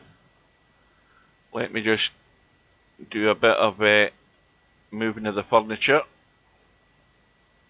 And that should take care of that problem. Because that way I can then tab across and see what the hell's happening in the final. There we go. The final's just underway. And the chat's on the opposite side of the screen for me now.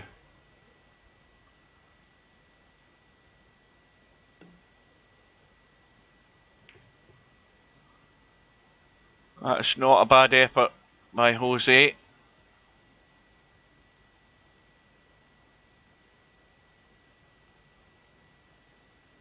So a reminder to anybody who's still with us, or to anyone who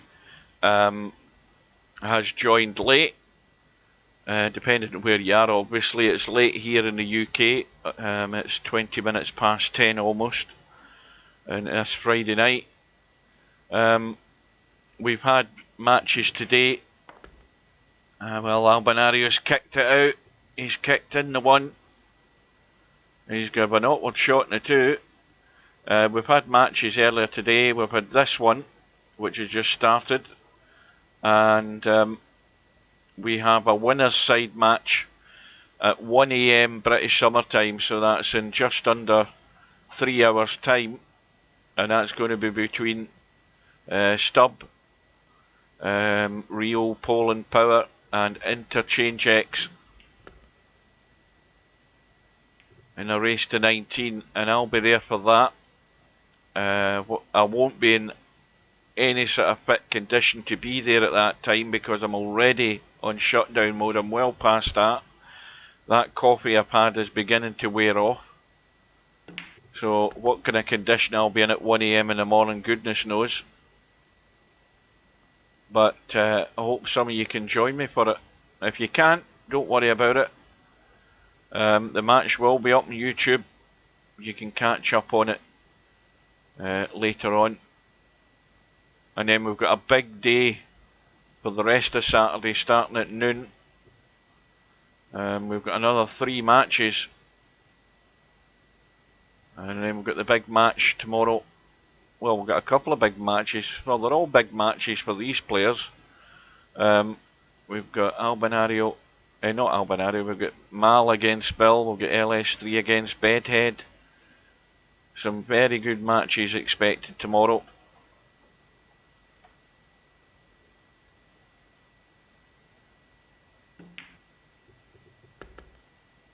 And Jose manages to squeeze the 4 into the middle.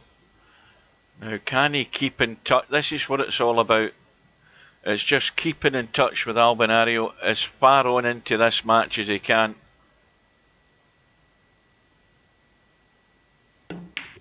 And there it goes. And that's what I mentioned earlier, that Jose is going to make a lot more mistakes than Albinario will. And that's where the problem lies. And as long as he keeps doing those, Albinario will just pick him off. So already it's going pretty much as I expected it to be.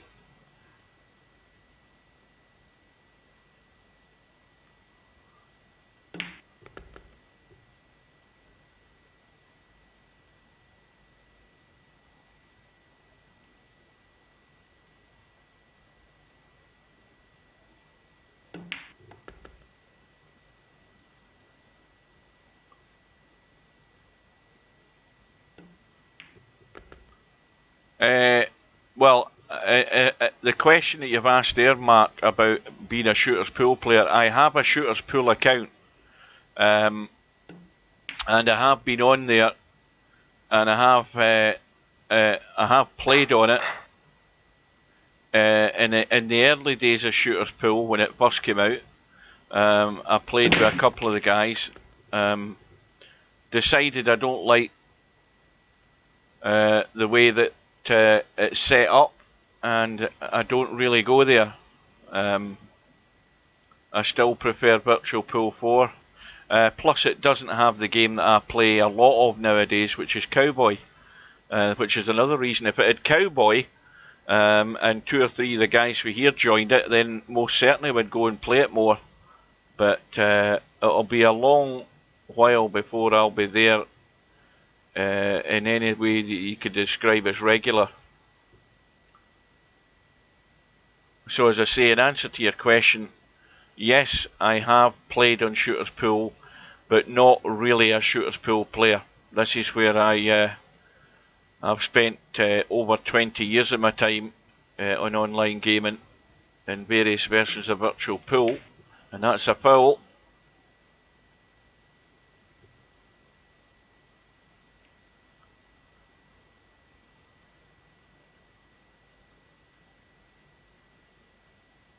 So, ball in hand for Albinario, and Albinario could make this painful for Jose, because he can nail him behind that 3 ball, or decide to go for the run out.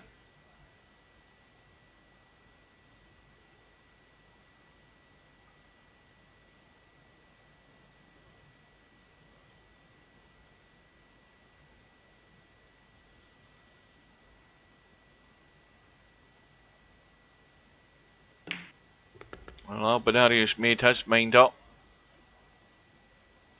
and already he's got a comfortable 4-1 lead because he's not under any pressure. That's why it's comfortable, and Jose has to keep things tight.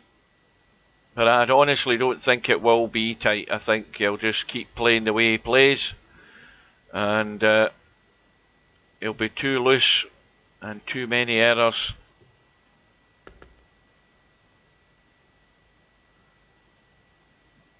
Oh no, you'll find it. I find the physics in shooters pool a lot lighter than what you have in virtual pool, and by that I mean virtual pool feels as if the balls have got a better weight to them when you hit them than what you do in shooters pool. Everything feels lighter in shooters pool.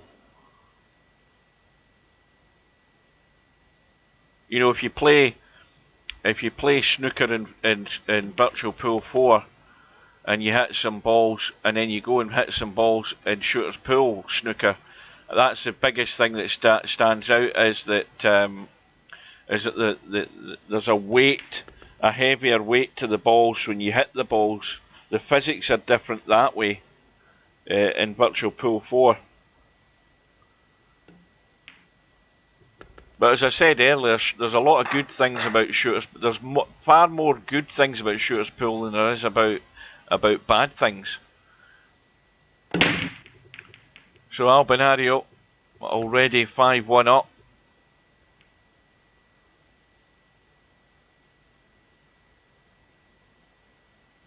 Right, good luck later on.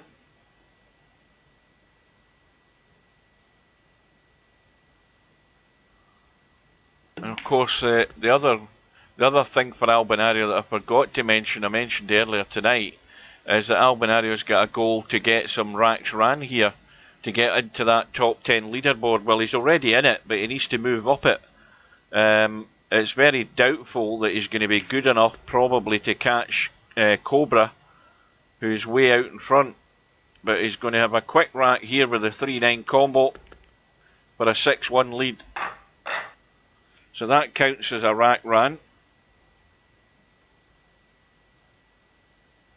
And while he's breaking off, and a couple of balls in the break, 9 ball as well, so that's another rack ran. It's now 7-1. And already his circumstances have improved greatly there. Quick look at the final. It's 2-1 to semi-pro in that race to 9 in Friday Night 9 Ball. And Friday Night 9 Ball is 3 hours and 25 minutes old. And Albinario has found his break.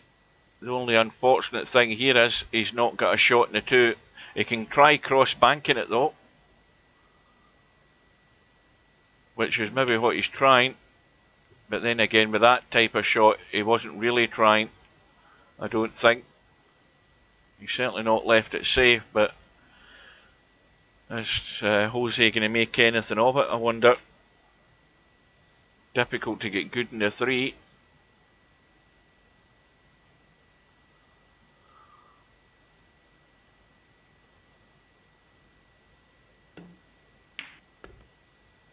He's going to have a shot at it though.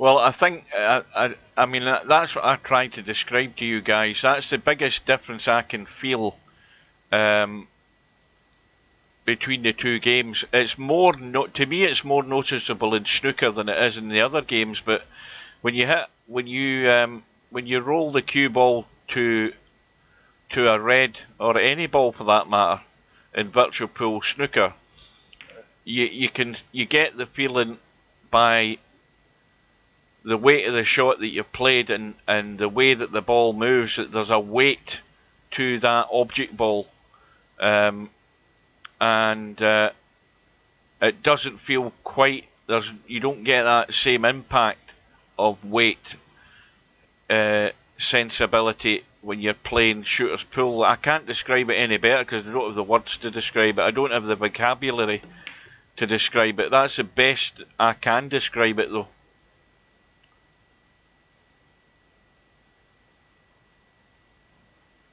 So this is already looking like a procession for Albinario. We're talking about a guy here who's won his last match 13-0 and he's already 7-1 up in this one. And Jose's not making it difficult for him, which is again part of the reason. Jose's putting all his eggs into the basket and going for the shot. And like I say, doing it that way, you're only ever going to play into Albinario's hands.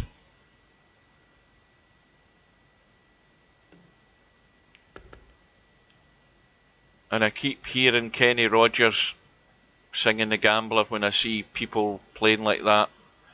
You know, it's just like poker. You got to know when to hold them, know when to fold them, know when to walk away, and know when to run. And playing this game's a bit like that. You've got to just know your limitations and know when to draw your neck in and keep things tight. If you're only going to play the one-dimensional way, you know where you're headed. You're going to have a one-way ticket out the tournament.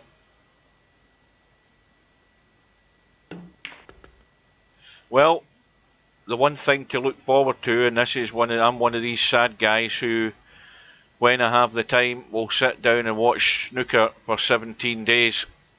The World Championships, the 2021 Betfred World Snooker Championships start tomorrow morning bright and early, 10 AM at the Crucible Theatre in Sheffield. And I will be watching Ronnie O'Sullivan in his first match, or the first session of his match, because the world champion always goes off first, and he always has the potential to be the first out the tournament as well, because his session will conclude on Saturday night. And meanwhile, Albinario now 8-1 up. The jump escape, but needed a bit of luck to get anywhere good in the 2. That actually might be a good guide. That he might scratch though, that's the problem. It's very thin to hit the 2, but he could probably cut it but the cue ball's going dangerously towards the corner in the old scratcheroo country, and he's avoided it, but he hasn't got the cut, and it maybe just was not on. And of course the table is not conducive to making anything easy for Jose either. You've got the 4 and the 6, or the 6 blocking off the 4 on the left hand side. Good evening to Mooncake. Who's favourite? Trump, Robinson. Who the hell's Robinson?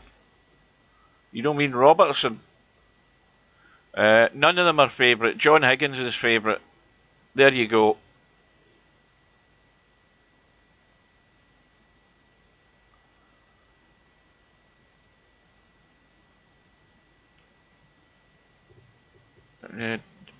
You can't overlook John Higgins. He's been in 4 out of the last 5 finals, is he not? Or thereabouts. Something like that. Or is it 3 out of the last 4? And he hasn't won any of them. But, you know, over the distance, he's always going to be in the hat.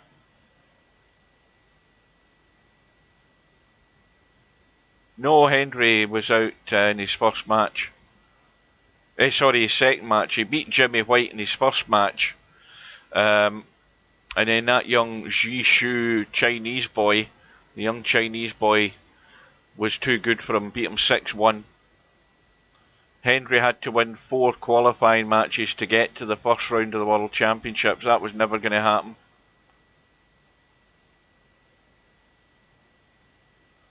And Jose, well, again, trying an impossible jump there, I think. And that's given the ball in hand for Albinario to tidy up this table.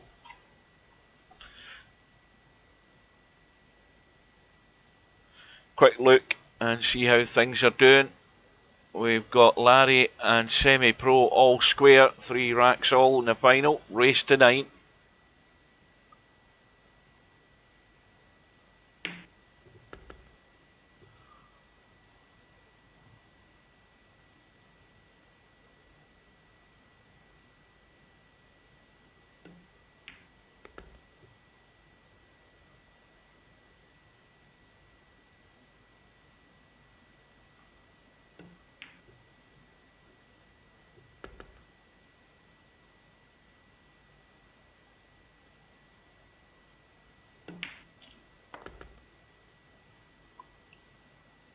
Well, Williams is always dangerous, you know, but you know, you can't take somebody like Williams lightly. He's unlikely to probably find the same consistency he had when he won that world title a couple of years back. But you know, if he turns up and he finds his game, he'll beat anybody. That's what world champions do, if they still have a level of form. I mean, don't forget, Steve Davis, when he was when he would have been 50 something, took John Higgins out of the world championships in round 2 or whenever it was. John Higgins get beat in, I think it was round 2 when Davis played him, and Davis was nowhere near in the reckoning. And he was well past his prime, but he still beat Higgins.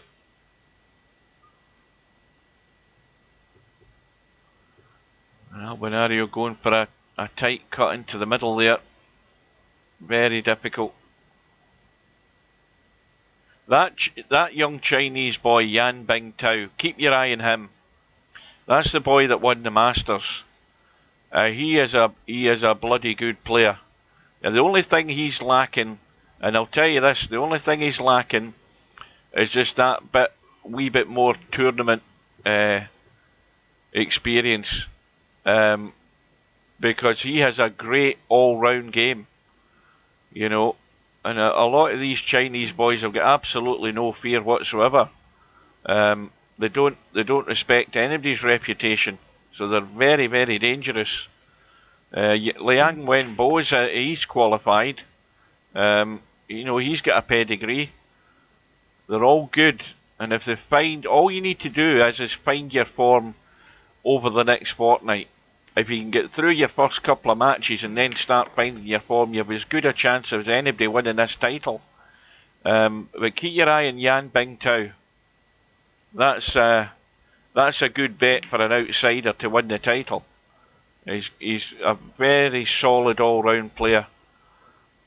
He's not the most exciting player you're ever going to see, but if it's excitement you want, that's why you watch Ronnie O'Sullivan.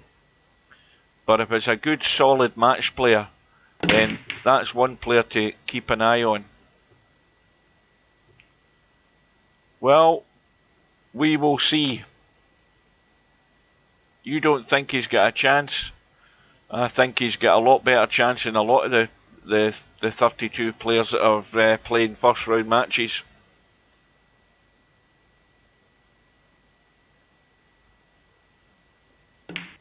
Now that I've mentioned him, who the hell does he play? Somebody find out who he plays in the first round.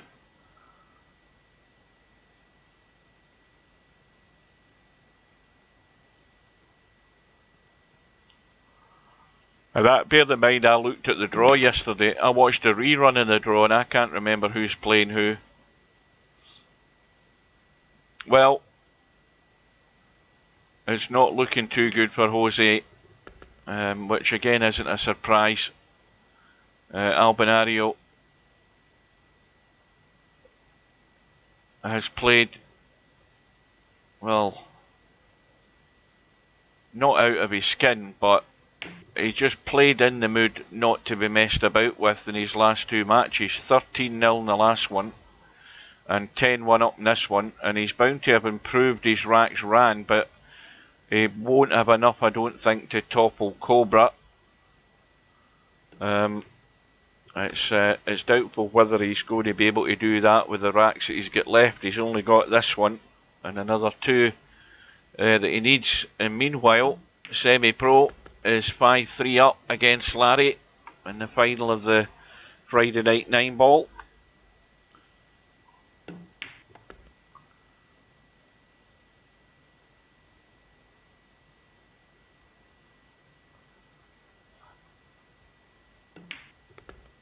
And the problem for Albinario is that now it's not going to be far away where he's going to bump into trouble on that one lost side. He's had two comfortable matches so far, and it's safe to say he's going to win this one. He's only two away now, and he's going to bump into trouble, and he's had it too easy in these two matches. And I don't know whether that's a good thing for him or not. You know, he might still be in the same frame of mind when he plays his next match, and it might be against somebody who's not going to be quite as obliging and helping him on his way. Oh, Martin Gould. Oh, aye, I've just read that in the chat there. That is a tough match, that Martin. See, Martin Gould's another underrated player. I think he's a cracking player. You know, and he'll be a very, very tough match against him. He's going to have to be on form. And Gould certainly, he's got a lot more experience than Yan Bingtao. But I don't think either of them would want to meet one another, but it should be a good match.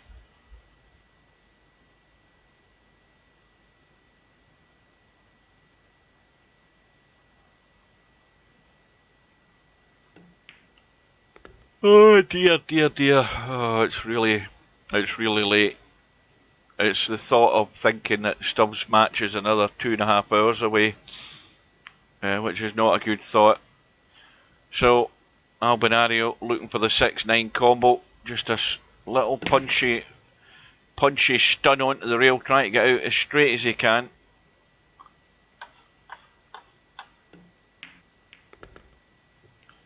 And then it goes. And so, well, at least it's going to be an early finish. That's the good thing about this result. Albinario on the hill with the break, ball in the break, and no shot though. So we will go and have a look at the bracket for this tournament just to see how the stats have gone once Albinario is finished. And he may well be finished obviously before tonight's Friday night 9-ball final, which we can jump straight into once this one's over. Quick glimpse to see. Well, according to that, it's still 5-3 if I'm reading it right. Is there a handicap in that? Was Larry getting a handicap in that? No, it's a scratch final.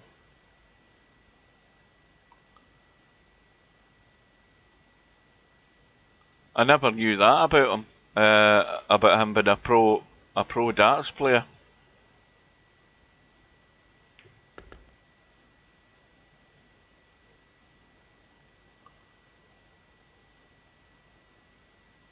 Has he got a money ball? Oh, hang on a minute. Yes, he has got a money ball. I can't bloody see it. It's under the shadow of... Yeah, I can see it. He's getting a 7-ball. It's so faint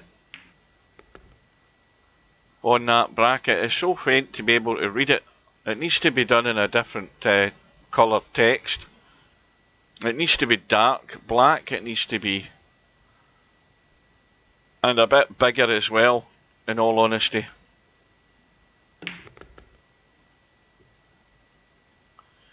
So, the inevitable is going to happen. It's going to be a really strong win for Albinario, under no pressure. And, well, in his last 2 matches, he's won 26 racks, lost 1. That's the bare bones of it. Well, at least it will be if he can get this in and still have a shot in the 9. So he's certainly going to have added a few racks ran. I don't know whether he's got enough, but we'll find out in a minute or two. So this match is all over in 40 minutes. Just over 42 minutes. Albinario has gone through by 13 racks to 1. Looking pretty good, but as I say, under no pressure. That's the problem. He's not being tested, but what we will do is we'll come out of this and we will go to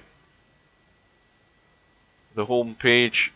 We'll find that tournament bracket, and then what we need to do is have a look at the stats and see where Albinario is on that top 10 list for the racks ran, and see if he's well, he's on 19, so he has taken the lead.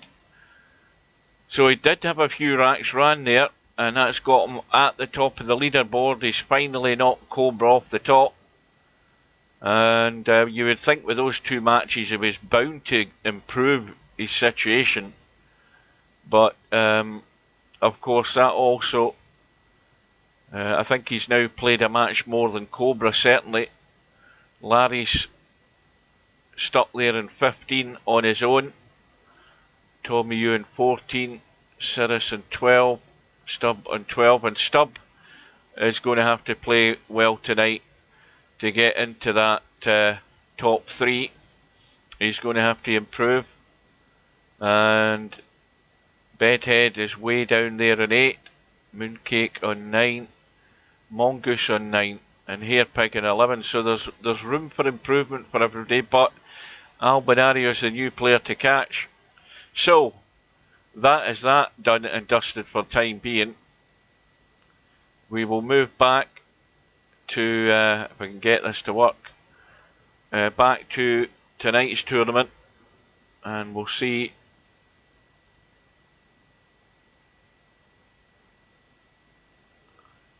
Is it finished? What the hell's happened here?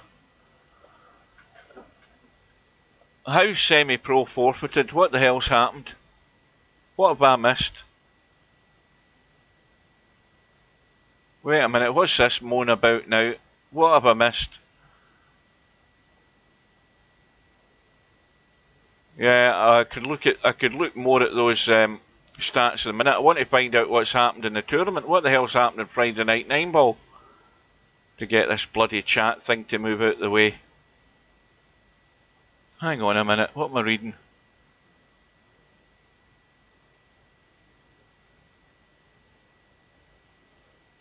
Cause he mentioned the 7 ball.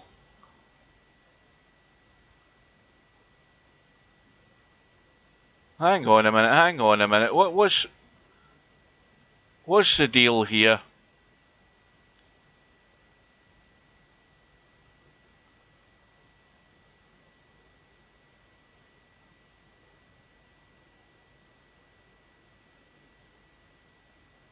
What's this? What's this Larry's on about semi-pro now?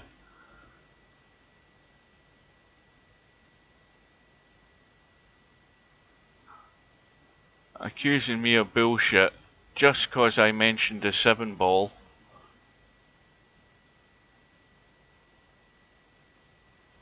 Yeah, that's what's called sharking. Well, wait a minute, that's mixed up with Jose's chat.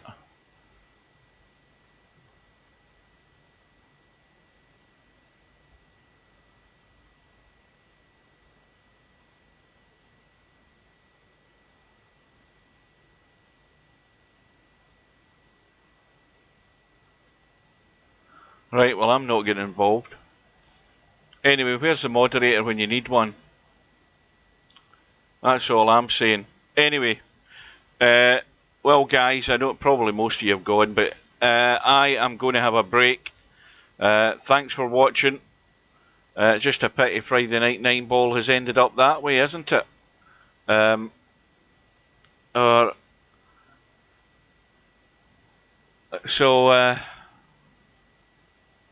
Yeah, I'll be back for the match between Interchange X and Stub at 1 AM. And I'm going to try and have an hour or so's break. I'll lie down, set my alarm just to be on the safe side. And I will be back for that match at just before 1 AM. So until then, thank you for watching. And stay safe. And if you can't be with me, be on YouTube tomorrow. You'll be able to watch it. So I will see you again soon. And bid you good night.